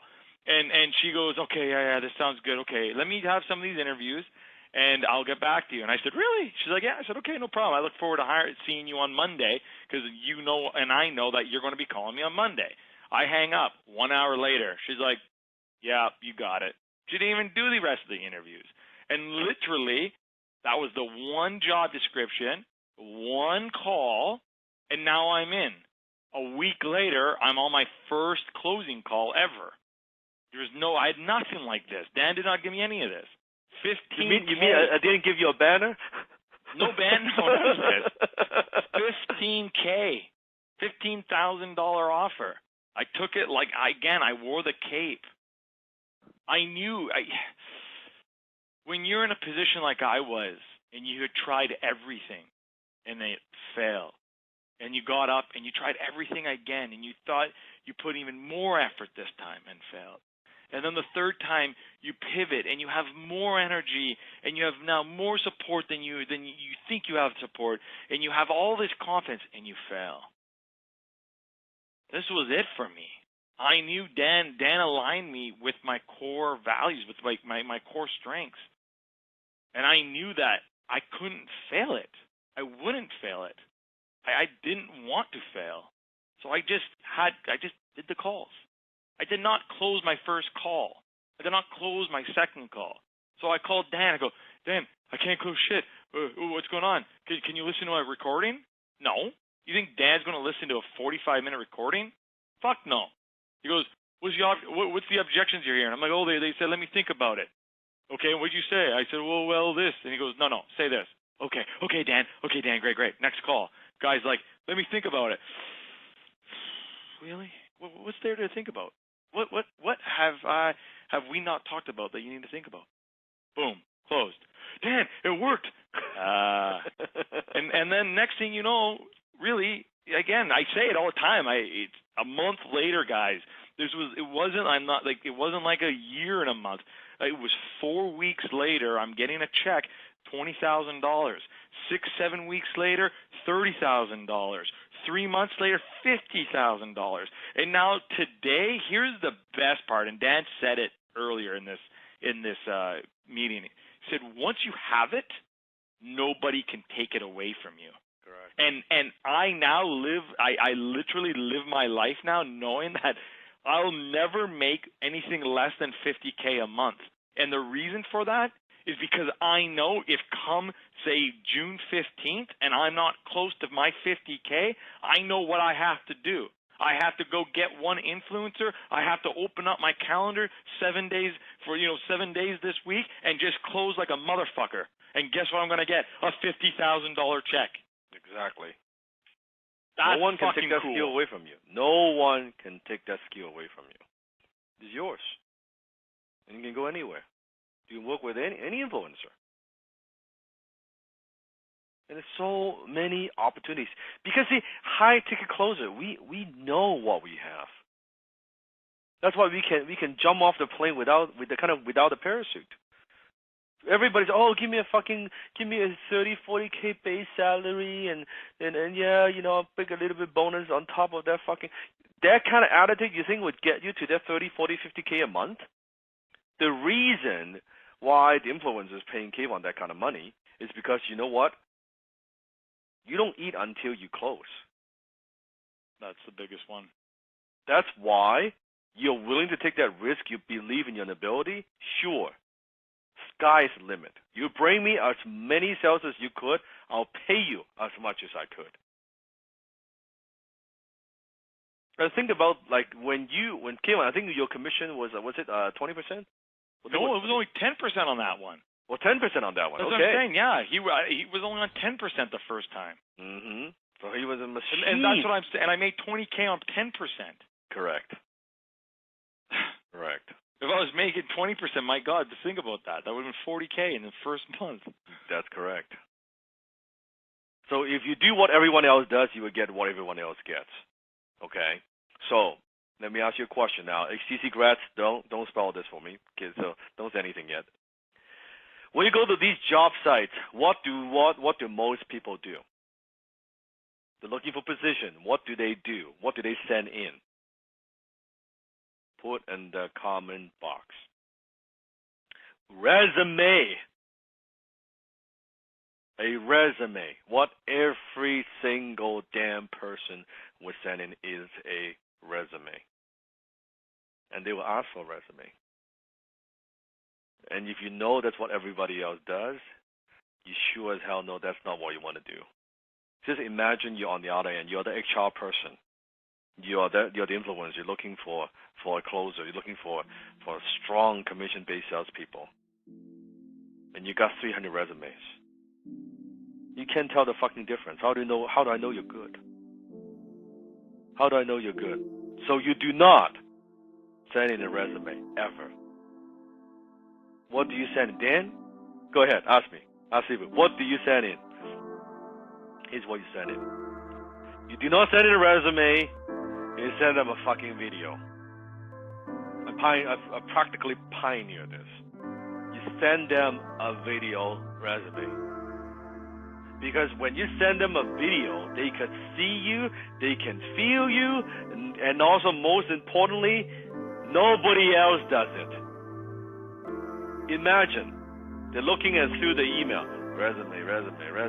Oh, fucking video. Let me click on this. You just eliminate all the competition. You now just stood out. Right there. That gives a huge competitive advantage. Huge competitive advantage. Right there. Very, very simple. If you're gonna close me, if you're gonna close sales for me, I want to see how you sound like, what you look like. You sound confident. Now, during that video, what should you say? What should you focus on? It doesn't have to be fancy. Don't forget about trying to use a fancy camera, all that shit. No, use your smartphone. Use your webcam. That's all you need. Look professional. Dress the part. Make sure your sound is good, your background is quiet, so they can hear what you're saying. Don't be doing this fucking shit in Starbucks, right? Make sure it's a quiet background. Make sure you light properly. Make sure the camera doesn't shake. If you're holding it with your arm, your hand is okay. Maybe we'll get one of those selfie stick thing. That's okay. You want to practice many, many times before you send them the final version. Doesn't have to be long. I'm talking a 2-3 minute thing. Very short. And by the way, I know I'm talking to Pearl, or sometimes to Emerald. If you're uncomfortable in front of the camera, fucking get over it. That's your lower self. Get over it. Make the fucking video. Send it. Send it. And I don't even care the two types of video. You have the horizontal, you have the vertical. I don't even care which kind. Do it vertical, do it horizontal. It doesn't matter. The important thing is I want you to sound and look confident, be authentic, and you close them. And here's what to say. I want to give you like a template. Would that be helpful? So let me give you a little bit template of what to say in the video. You're going to tell them where you saw the ad. You're going to acknowledge that they're probably getting a lot of resumes. And you want to summarize, look at their post, whom they're looking for.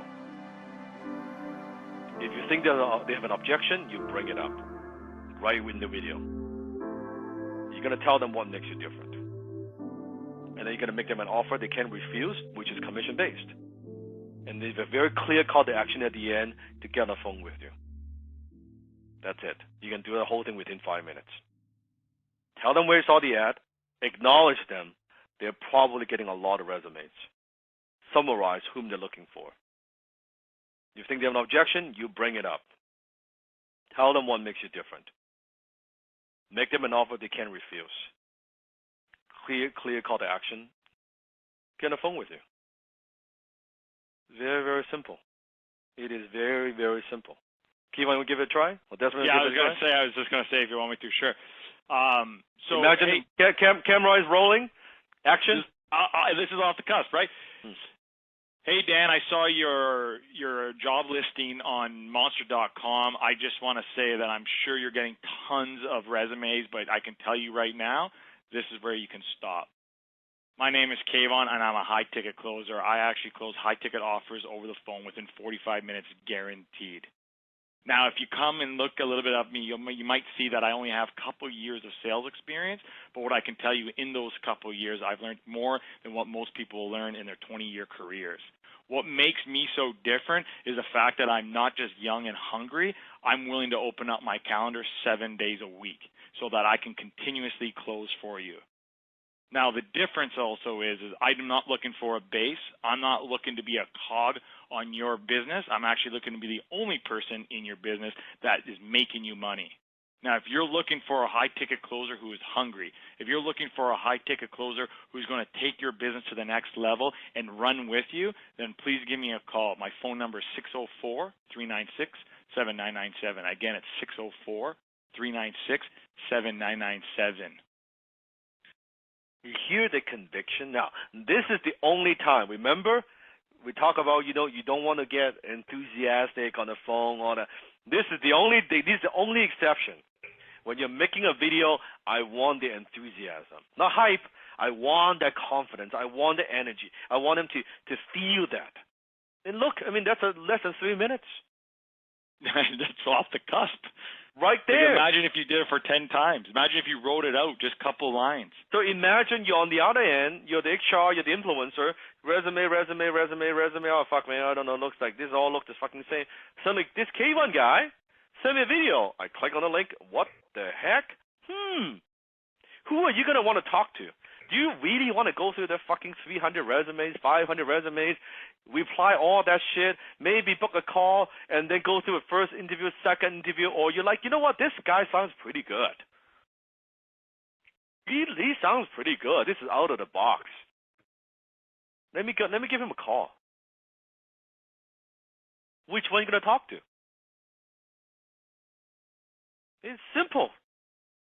It is very, and by the way, this doesn't just work on like sales, it works on anything. This like the video resume, the video, what I call the video kind of cart kind of strategy, this works. I've used this to approach JV partners. I've used this to get through the gatekeeper. I've used this to so many different ways you can do. A video. Very, very simple. A simple video goes a long way. It goes a long way. So Jennifer's asking, because here's the thing is, so you just refuse to send resumes. Now, there are going to be that odd time where you might have to send the resume, but what Dan's saying is, don't just send the resume. Send the video. Or you send a video, and at the end it's saying, I know you're looking for a resume. If really is the resume the difference between me getting on your team or not, I'm happy to send you a resume. Yeah. The last time I checked, the resume is not going to increase the bottom line. I'm going to increase your bottom line. Boom, I love it. I love it. It goes back to, again, using our skill. Do you really want a resume or do you want a closer that can produce results? Yeah. I am that closer. Call me today. I'll prove to you. And you know what? Yeah, and you know what? If you call me and you can even do a role play. I can try to sell you. Let me close you. It doesn't work. You know what? You just spend a few minutes of your time, and that's okay. You move on. Go back reading hundreds of resumes that you have.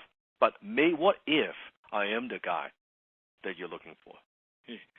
Here's the one. I just come to my head. I have to tell you, okay? Last time I checked, my banker never asked me what my resume looked like. He asked me what my bottom line looked like. And seeing how my bottom line is going to be 20% of what your bottom line is, I want that bottom line to look really fucking big. I like that.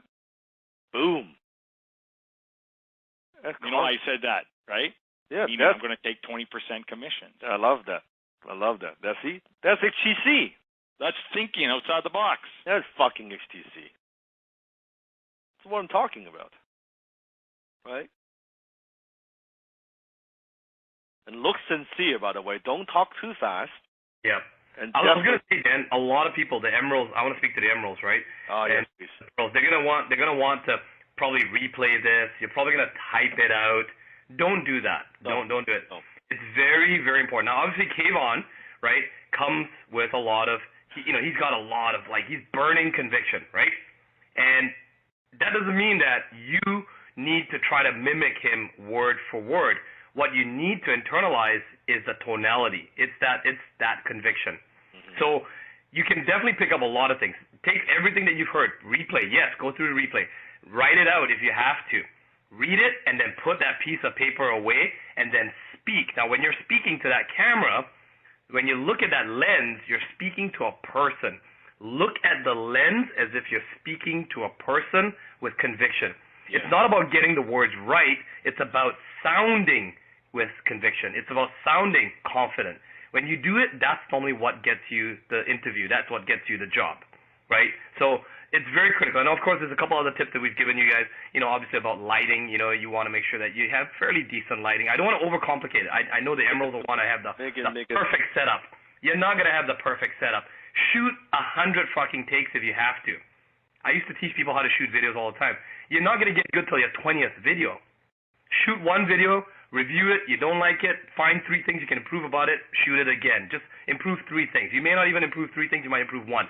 Okay, review it again, shoot again. Review it again, shoot again. Wash, rinse, repeat. By the time you get to the 20th video, by the time you shot it, you're going to sound really damn fucking good. Yep. And Catherine's asking, sincere or not smile? No, be smile. Smile, have a little smile.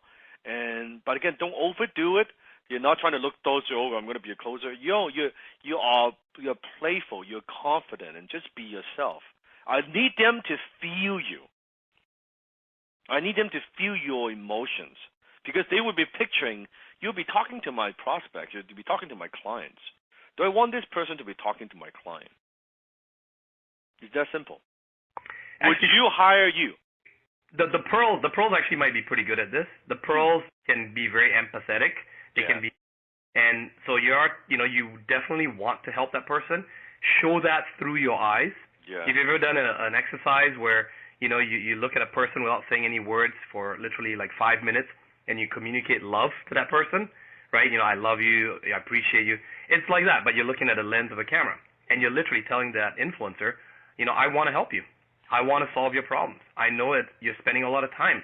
I know that you're having to, you want to be spending your time doing better things like, representing your business, not having to go through different people. I'm here to solve that problem for you. So it also depends on the type of program and product you'll be closing. If, let's say, the influencer that you're approaching, that she is a pearl and she is selling to pearl, right? Then you got to tone it down a bit. But the influencer is selling to more B2B, more business people, then you might turn up the ruby a bit, right? So you got to see who you're selling, who you're closing for, who do you want to close for. All that makes a difference, right? I was just going to say, you got to know your audience. You got to know your audience. If they're pearl, well, what do we know about pearls? They're about the cause. They're not about the bottom line. Yep. So I would never talk about the bottom line. Yes. And I notice how my voice is changing right now because I'm talking about pearls. So when I would say, hi there, I saw I was so grateful to see your ad on monster.com. Now, I'm sure you're busy seeing a lot of resumes that you love so much, but that must be time-consuming. I really am intrigued with the impact that you are making with your community.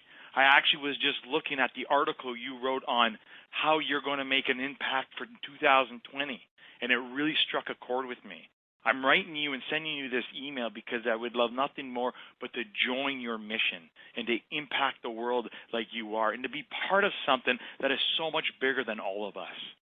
If you're looking for a closer who can also get the job done, but most importantly, take care of your community, then please let me know, and you can get me at blah, blah, blah, blah, blah, blah, blah, blah. See the difference? That's the one called closer right there. Danny, hey? Do you know that I can even do that? That is fucking awesome. Like, see, like totally same video, same template. You got to go back and listen to this again because it's fucking good. It's really really good. I'm so proud. Very very good. That the tone, the what are their needs, the impact. Like there are a lot of keywords that Kayvon used. Keywords, because we know it's right in front of you. If you're like me, you have it I have the gem, that page that we've given you. I have it in front of me because sometimes when we're closing, we can get foggy. It's right there. I'm Pearl. They're not motivated by money. Yep. They love the cause. Thoughts. They want patience. They're in service of others. They like people. They are looking for long-term relationships. They're loyal and trustworthy. So I make sure I use all those words. I'm going to use all those words, not every single word, but I'm going to make sure I use a couple of those words in my close. So that's because you cannot communicate that in a resume. You just cannot. But in a 2-3 minute video, boom. So simple. So simple. At the very least, they would be curious, wow, I want to talk to this person. I want to talk to this person. To understand what I do. And Kayvon loved it. I read your article. Clearly, this person has done the research and taken initiative and find out more about what I do. I think he would do the same thing for my clients.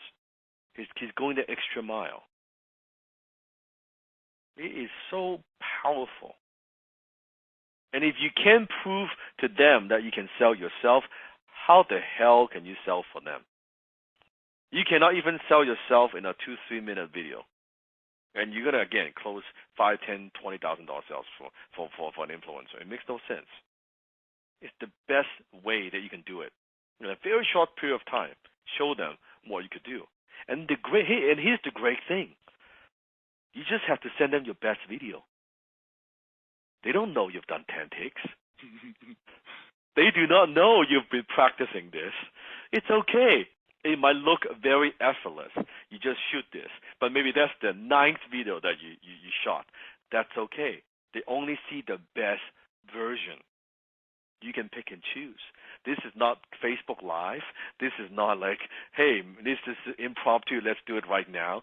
No, you can film until you're happy with it, and then you send it to them. Your best version.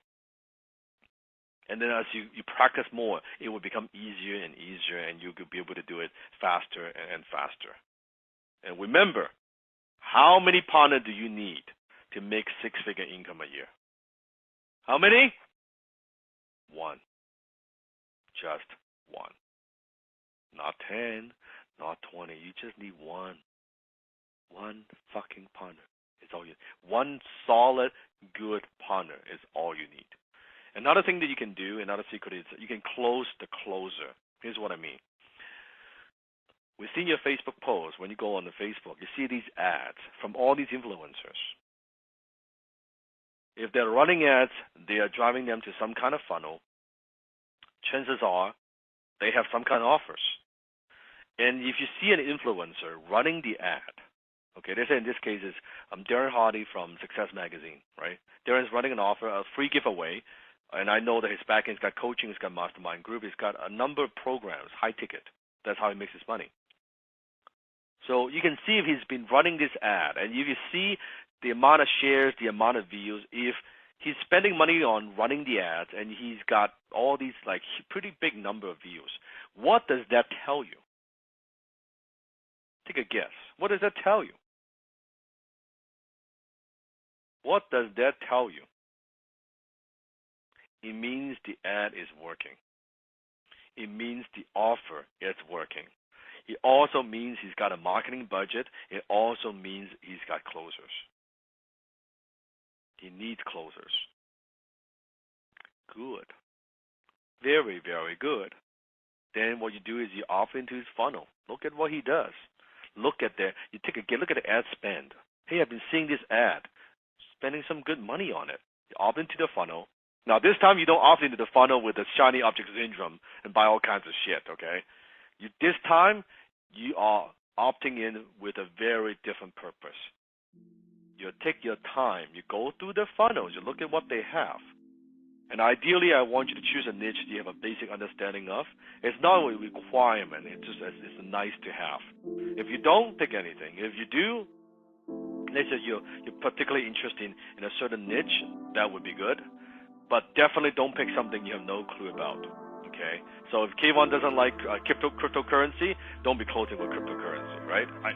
Exactly. Right. Hey, Dan, do me a favor. Go up one slide. Yep. What do you see there? Yeah. What do you see there? What do I see? I don't see one influencer. I see three influencers. Mm-hmm. I see one main one, and I see two other job opportunities there. One's even saying, become an ambassador of my company and make money. Mm-hmm. Right there in the thing. Mm-hmm. There's three influencers there. Yes. That's the world we live in. And they are telling you. And they're saying, I'm running ads. I have a budget. I'm doing my marketing. I've got a funnel built. Like, it's very, very obvious. But people look at this, and that's why poor people do. Oh, they're like, oh, for another fucking ad, let me skip it. Again, they use Facebook for pleasure. You know what we do? What does Kayvon do? What does Desmond do? What does my team do? We turn on the ad feature. We have an extension. I want to look at ads. We save the ads. We study what other people are doing. Very different in mentality. Poor people, I don't want to look at the ads. All I want to is look at the ads. Because that's what's making money. A different way of thinking. A very different way of thinking. yeah. Beautiful. So yeah, there are three it's everywhere. Then I just was thinking, I was like, oh my, and I knew I didn't think anyone caught on to that. So look at the ads is good. Because now, when you go, good. Yeah, when I look at something like this, as a closer, I'm like, okay, wow, we're spending all that money. Let me opt in the funnel, and I can see his offer. I'm looking at it right there. I'm looking at this ad. Most people say, oh, another fucking ad, another fucking whatever shit. I'm looking, oh, right there, that's $150,000 income for me. That's $200,000 for me right there a year.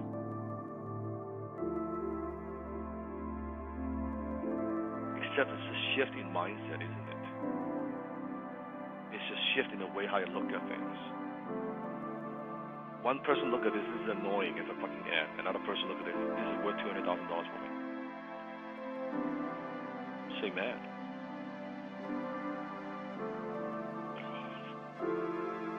Check out also their social media. Check out the YouTube. Check out the other social media, Instagram, Facebook, and ask yourself this question: is this a person that you want to work with long term and close sales for? We only need how many influencers? One. You only need one partner. So check out their stuff. Don't just do it for money. Pick an influencer that you feel good closing for. You feel good closing for their, because then you have conviction. You know their products and programs helps and impact other people in a profound way. You feel very, very good. You feel very good asking for the big money, and you feel even better closing those sales, and you know that this program will help them, will help the prospect. Then you have no guilt. You will not have hesitation. And then you have this very positive momentum. The more you close, the more you want to close, and then the more you close. And then your influencer will be blown away by the results. And your prospects, your clients, the people you close, they are very happy because they invest in themselves at a very high level. And you are very happy. Not only you're helping people, you're making a ton of money. It doesn't get better than that. If you tell me, where in the world can you have a profession where you can make a lot of money, set your own hours, helping other people, helping do a win-win-win, and just feel very good about yourself, and be able to make a lot of money and do what you want and provide for your family? Where in the hell can you find something like this? You loving this? Sounds too good to be true, but I guess I made it true. It is true. So very important insights, write this down. You want to choose independent influencers. Later on, when you get very good, you can work with companies. For now, independent influencers is easier because you're talking very easily with the decision maker, okay? You want to choose a partner that has a high-ticket program. Ideally, I would say anywhere $2,500, $3,000, so as much as $25,000 or more. right? We're not so much interest into anything that's like $1,000. At least I would say at least $2,000. That would be a good price point to start off with. You want to choose a partner that has a marketing budget. Why is that important? Like Kevin also learned from this, right? His work with influencer that doesn't have enough of a marketing budget. Why is that important? Because when they have a marketing budget, they can continually to drive leads, right? They can continue to drive leads. You'll be a sitting duck, wondering why you get no leads or why things are so quiet. That's correct. That's correct. So you want to you want to make sure that they have a decent marketing funnel. It doesn't have to be perfect, but they should have a decent marketing funnel in place. We're not there to help them build their funnel. We're not there to help them. If you get on a call, you almost interview the influencer to the point where you're asking them, how many leads are you getting? How are you driving your leads right now? How big is your list? Right? Because you don't want to close an influencer. I've seen this happen time and time again. Someone will say, oh, I closed this influencer. A month later, I asked that person, how many calls did you get? Oh, I got like 2 calls in a month. You can't survive on 2 calls in a month. No. You can't survive on 2 calls a day. Mm-hmm. So, and then we've also got students and family members which have closed an influencer only to find out that they ended up spending 2-3 months helping them to build their social media and their copywriting and their funnel and stuff. And that's not what we do. We're closers. We're not digital marketers. We're not funnel builders. Don't get involved in that part of the business. I made that mistake, months and months ago. Ask Sifu. Kayvon and I, one of our first clients that we did together, we were trying to help them to fix their funnel because as closers, we just wanted to get leads coming in when we should have actually cut them, fired them sooner, and moved on to another client. The amount of money we lost wasting time with them trying to fix their business, we could have easily closed another major influencer and made double or triple the amount of money. Yeah. Even a story today there. I'll give you a story that I had today with an influencer. Get on the phone, asking questions. So just out of curiosity, how many bookings are you getting right now? Oh, we're getting 4 to 5 bookings a day. I'm interested. Okay, great. 4 to 5 bookings, and where are they coming from? They're coming from their warm leads, coming from my Facebook community. Okay, tick, tick, tick. And how long have you been doing this? I've been doing this for 8 months. Okay. And how many people have you sold in the last 8 months? 6. Sorry. Okay, you've sold 6 people, and you have about 4 bookings a day. Just out of curiosity, how many bookings do you think you've had since you started 8 months ago? 300. So I said, you've had 300 people on the phone, and you've only closed 6. Now, tell me something. I want to see if I can test these guys. Tell me why I wouldn't want to work with them, even though she can fill my calendar every day with leads. Yeah, good test. It's a good test. Yeah, put in the comment box. Put in a comment why you don't want to work with that person. By the way, 4 to 5 bookings a day is a good solid number. I think that's a very good number. 4 or 5 bookings, I would say that's what you're aiming for. Because with HTC, you should be able to close 1 out of 5, 1 out of 4. That means you're getting almost a sale a day. I'm very impressed with these. They got a lot of them are getting it. Exactly. Smart. Lead quality was poor. She thought she had a closing problem. She didn't have a closing problem. She had a marketing problem. Correct. And I told her that. I said I would never pick up this, and I wouldn't even put my closers on this because my closers wouldn't be able to help you. Mm-hmm. They'd maybe be able to close maybe a few more, but you got a marketing problem. Yep. So until you fix that, I can't help you. I didn't get hungry. I didn't go, oh my God. I could have easily have said, oh, sure, I'm going to post in my group and let one of you guys go deal with it, but I wouldn't even do that to you. Mm-hmm. I wouldn't even do that to you guys. So it could be lead generation, it could also be the offer, right? But again, it's not your business to find out unless that's what you sell. Like if you're a funnel builder, that's what you do. That's a different story. I'm just talking strictly for what we do, closing, right? Absolutely. So no, you don't touch that. Remember, we're not in the business of turning losers into winners. We're in the business of helping winners win more. We want to help a winning partner. They've got a funnel. They've got a marketing budget. They've got a good offer. And they've got a good reputation. When they have all those things in place, here's the thing. You don't need to be that fucking good to make a lot of money. What was that, Dan? You don't need to be that fucking good to make a lot of money because the partner has a good offer. They say, imagine they've got testimonials. They've got marketing budget. They've got a good marketing funnel to filter out the people. They've got a good reputation. And I'm not saying don't be good. Be the very best closer that you could be. But I'm saying you don't need to be Kayvon. You don't need to be Desmond. You can get on the phone with a partner like that. You could make money very, very quickly. That's what I'm talking about. That's why selecting the right partner is extremely critical. And again, we don't need a lot of them. We need one. So take your time, right? It's like marriage. You just need one good partner. That's all you need. You got a happy life, right? And that's what excites, just so you know, and I know secretly, that's what excites Dan, because it's not about it's not about Dan trying to train a bunch of Kayvons. It's not what we're looking for. No. Dan knows if we can even get people half as good as I am, yes, and we can find the right client, so that's why it's all about client selection, we have a winning formula. And that's it. And you laughed your way to the bank. Laugh your way to the bank. There we go. It's from Jack. Yeah, very recent one too, right?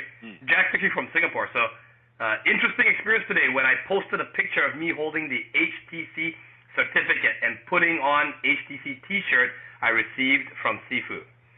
One of my influencers saw the picture and asked what HTC is about because he's looking for closers.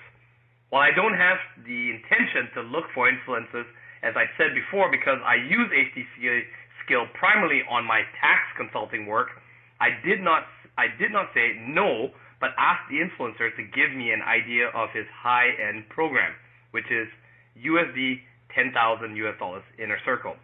To take a look, and we will discuss next week whether we can work together.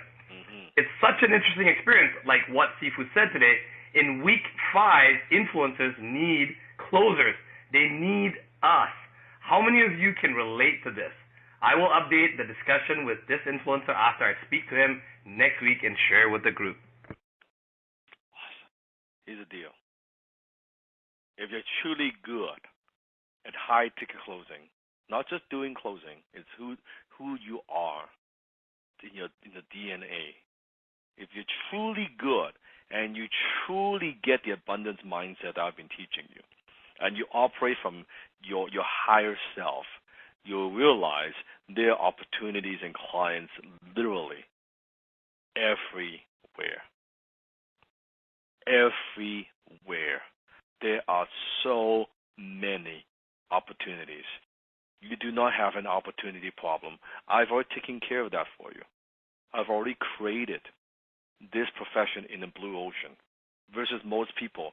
They're trying to fight in a red ocean, in a very competitive environment where there's a lot of me too, me too, me too, me too. I've already taken care of that for you. Fuck, I've taken even care of the graphics for you. Like, what more can I do? Like, what more can Sifu do? They are everywhere. They are truly air. You go to an event, you go to a function, you go to all this. You look at ads everywhere. Everywhere. Not only they're everywhere. How many people, how many salespeople out there in the world have the skill that you have? Could go deep, could ask questions, could listen, could be able to identify the personality type like that. How many fucking salespeople in your life that you have met, in your entire life, the hundreds and hundreds and hundreds of sales conversations and salespeople that you've talked to, how many of them can do what you do? Just think about it. Just think about that. Secret number 5, LinkedIn. LinkedIn is besides Facebook, LinkedIn is probably the best platform that you could go out there and generate leads that are influencers. Now, I'm not going to spend time on LinkedIn because I've done something even better. Inspired by Chris Freeman, and Chris was putting together a simple LinkedIn guide. And what we've done working in the last almost since March, that what we've put together, my team put together, is a LinkedIn guide, step by step, strictly for HTC. We literally just finished this last week. We just finished this. So I'm going to give this to you as a bonus as well. So I'm going to upload this definitely to your members area. You can download that. Ask batch 1, batch 2. Did you get this guy from me before? Did you have this guy before? No. This is new. This is new. So I'm going to send this to you. Very, very thorough instructions. We take the best practices from all the HTC members going out there using LinkedIn combined with what we know, and we put together this guide. And I'm going to, of course, I will make it available for batch 1, batch 2, boom. Every single HTC member would get it. Doesn't matter if they graduate from last year or they graduate from a few months ago. It does not matter. And that's the thing. And that's a philosophy I want to pass on to you. You're always looking to add value to what you do. I'm always making it better, especially those been with me since batch 1. The class is very different today versus batch 1, isn't it? Right? Very, very different. And we're taking it to the next level. Always, always, always. Right? Making it better. Jennifer knows, right? Different. It's from Victoria. Boom! Just got another influencer on the phone earlier today who's currently going through a transitional period in her vision and was looking for a female closer to work with her over the next few months. Her high-ticket packages start at $5,000 and $10,000, and she plans to raise her investment pricing up in the next few months. After I said, did you ever consider raising your prices? Of course. I did not give her a definite yes yet that I want to work with her. Pay attention. I did not, Victoria, I did not give her a definite yes, the influencer, that I want to work with her yet, right? Abundance mindset. We're going to keep in touch over the next few months. I also mentioned I have a network of amazing high-ticket closers, so she knows of any other influencers or coaches to let me know so I can work with them this way for Kayvon to share with you all. This person, again, came from LinkedIn. The opportunities are endless, HTC family. More than that, you can go on YouTube, you can find on, how many of you seen this, by the way, if you have seen this, where on LinkedIn, if you go into my YouTube channel, type in Melanie, I did a webinar almost 2-3 years ago with Melanie, who's one of the foremost experts on LinkedIn, one of the highest paid, and she wrote a book called LinkedIn Code. How many of you have seen this video? Yeah, so Emma, you've seen it. Yep, you've seen that. Awesome. So what I've also done, you'll love this. You want more? Come on, give me I want more, Sifu! I'm so excited. I am so excited. So we did that 3 years ago, right? I have arranged with Melanie actually tomorrow. She's got a new book called LinkedIn Unlocked, and that training we did was 3 years ago. I basically asked Melanie, Melanie, do me a favor. I have a lot of HTC, students from all over the world. They're using LinkedIn. You are the best in the world in this. Can you do something for me, just as a friend? And she said, no problem. And so what she's going to do is she's going to take her latest strategies, what is working right now, update on LinkedIn. Corporations pay her tens of thousands of dollars for. She's going to conduct an exclusive training just for you, just for HTC. Is that good or what? Right? So I'm going to. So So I'm going to actually do the training with her tomorrow, and I'm going to record it. Once I record it, I'm going to post it also in the Thinkific in your members area as well. Again, it's just my gift to you to want to help you succeed. Okay? She doesn't do this for anybody. We've been talking about this a long time, so finally I've twist her arm and be able to do this.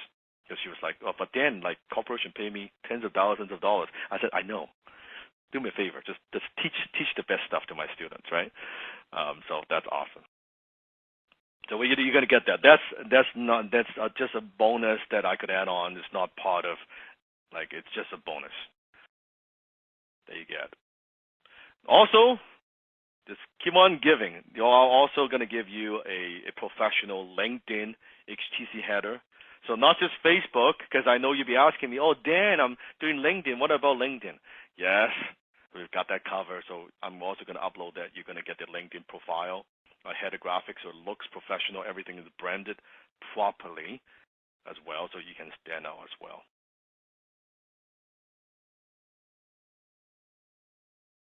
Assignments. So quite a bit of assignments this week. As I said, each week is getting more intense. Are you loving this class, by the way? We've done a lot. We've gone deep. We talk about higher self, lower self. I've given you some very powerful strategies on how to find influencers and a lot of gifts. A lot of gifts. Dan, time has been flying by so fast. I can't even believe that we're week 6 already. Yeah, week 6. And yeah, especially I think the batch 1, batch 2, which they never got the training, which I'm gonna make sure everybody gets that. The events training with Melanie, also the LinkedIn guy, all the bonuses. We talk about the mini Crete. You're gonna get all of that.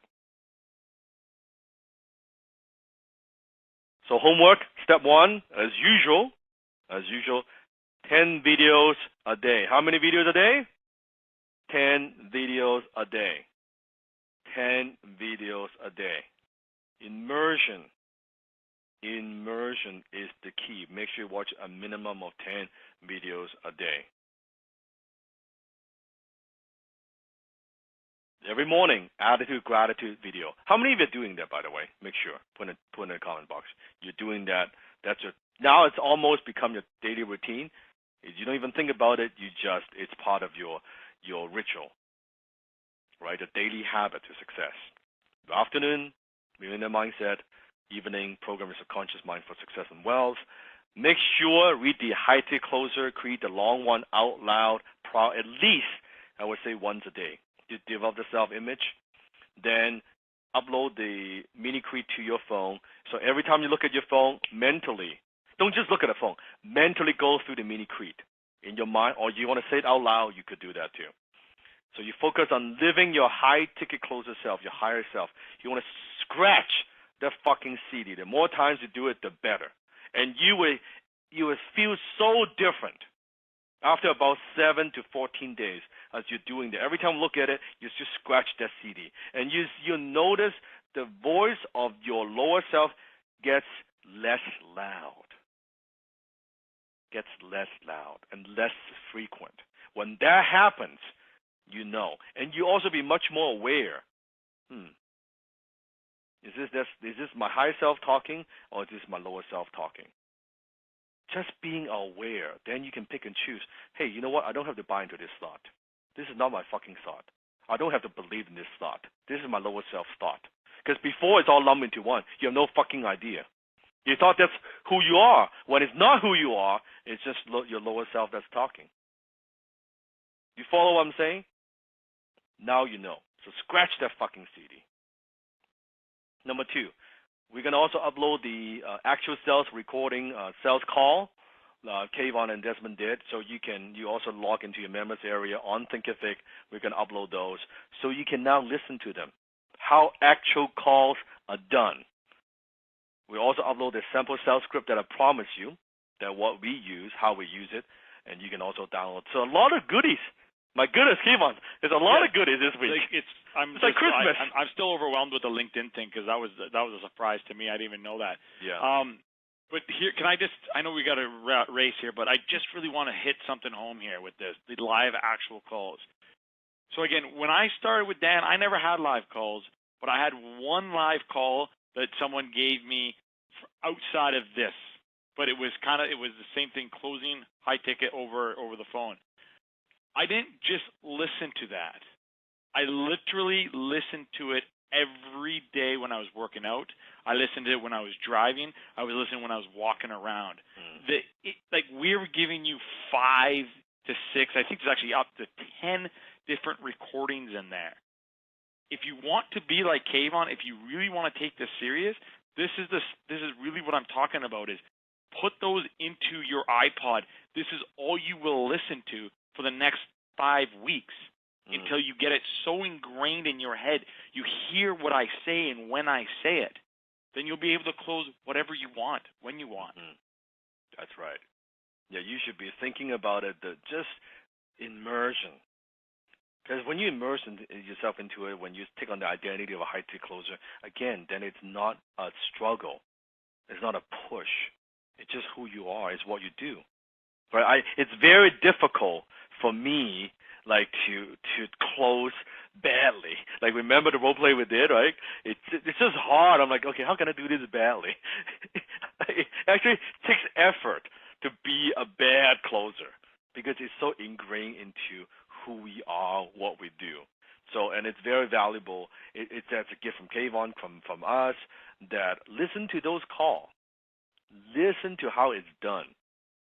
Right? Listen, and you might pick up different things, and then you go back and you fucking role play, and you try it. And you try it and say, oh, no, I didn't quite get that. Let me listen to it one more time. And boom. And you do that. It's a huge difference. Continue to role play with each other, obviously. Now we are in week 6. Different level of ball game. Put everything you learn together. I want you to play different types of gems. If you're Pearl, yes, be a Ruby. You're a Ruby, try to be an Emerald. Especially play the opposite. And the wider the range, and it should be like Oscar winner.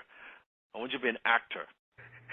Right? Ruby's trying to play a Sapphire. Yeah, I want you to I want you to exercise your range or your tonality, your emotions. Utilize all of it. Have some fun with this. Just have some fun with this. Here's also one more challenge for you. You can also, besides closing for program, I want you also role play for closing for influencer. Meaning that maybe you play as I'm an influencer. Kayvon got me on the phone. He's in my Facebook group. Now you're going to close me. Why I should choose you as a closer. So your role play actually closing an influencer to hire you. You like that? It's going to be fun. It's going to be a lot of fun. Step 4. Oh my God. Clean house. Update your Facebook and LinkedIn profile. Upload a better photo. I've given you the suggestions already. Update your new XTC header graphic. Update your new XTC LinkedIn description and graphic. Get rid of all the crap. Okay, that doesn't serve you as a high-ticket closer. Look at all your stuff. Look at all those photos. Look at all the crap. Okay? Personal stuff, save in your folder, save in Google Drive, whatever, that's okay. But make sure that it's not on Facebook, please. Please, just don't put it on Facebook. It's costing you money. You're no longer using social media for pleasure. You're using social media for profit. You're using social media. Everybody else, they use it for stimulation. They're using it for escape. They're using it for entertainment, for stupid shit. You are using it for profit. You're using it for profit. To me, the only reason to be on social media is to use it, for me, is for impact and profit. For impact and profit. There's no other reason to be on it. No, none. Zero.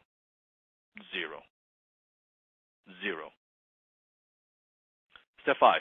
I want you to make a video. I want you to share your personal experience about HTC, what you've learned, what the program has meant for you, maybe how we've impacted you in a positive way. And please don't exaggerate. I just want you to speak from the heart. Do not exaggerate. Do not hype it up.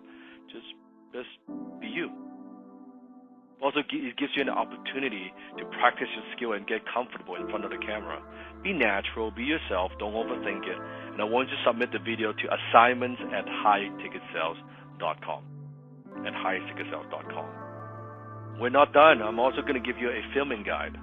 This is for you to make this video or for any future video that you want to make for video resume you're going to send to influencer. I'm going to give you a simple guide, a cheesy guide that you could follow, which I'm also going to upload. My team is going to upload to your members area. So you can use that as a checklist. You can use that as a guideline as well. When you do that, when you submit the video sharing your journey, your kind of a testimonial video, I'm going to send you an exclusive high ticket closer t-shirt. This is not for sale anywhere when I ship you the certificate. So when we ship you the certificate, I'm also going to include this t-shirt. And this t-shirt, we've gone through a few revisions. I mean, the latest one, Kayvon works on it. It's beautiful. Like it also costs a lot more money, right? It costs more money. So very, very nice t-shirt. You can see some of that. I mean, look at that, right? And I'm sure you see on Facebook. Hey, I want one of those. I want one of those t-shirts. Yes. When you submit the video to us, you also get a t-shirt. You like that? Who wants a t-shirt? Put in the comment box. Who wants an HTC t-shirt? Nice. And last step, as usual, report and share your progress on HTC Facebook group. What gets measured gets improved. Don't be afraid to share. Ask questions from your higher self, not lower self. Support others from your higher self, not lower self. No victims, no energy drainer, no complaining. Keep things positive. After this class, feel free. Usually, Desmond knows, right after the class, I hang around for a couple hours just looking at your comment. I like to see you. I like to read. I want to see where you're at. I want to see what the class has meant for you. This is important for me. So share with me. Do a few posts. What have you learned from the class? What did you get out of it? Any technical questions? Support at highticketsales.com. You know what to do. And graduation class, May 16th. It's going to be 6 p.m. Wednesday. Do not miss this. Write this down. Put it in a calendar. May 16th, 6 p.m. Wednesday Pacific time. You do not miss it. Kayvon, anything to wrap up before we go? We have like 2 minutes. No, I think that we've given them so much. I would go back, again, listen to this over and over, and the most important is do not miss the graduation class. This is it. It's what gets the measured. end of what we began. And role play, just role play. Get ready. Keep sharpening that sword. Keep sharpening that sword. Then when you use it, it works. It works. Right? Build up the confidence. Scratch that fucking CD. Be very cautious. Be very aware. Lower self, higher self. You've been operating from lower self for too long. For too long. That lower self has to die. The lower self has to die. Time to operate from a different place. So all these things we'll upload to the members area. Keep an eye on them, probably within 24 hours. Some I'll upload that to Facebook group, so you can the mini create all that you can download immediately. And scratch your CD. Awesome. I will talk to you next Wednesday, and until then, remember, you are closer than you think.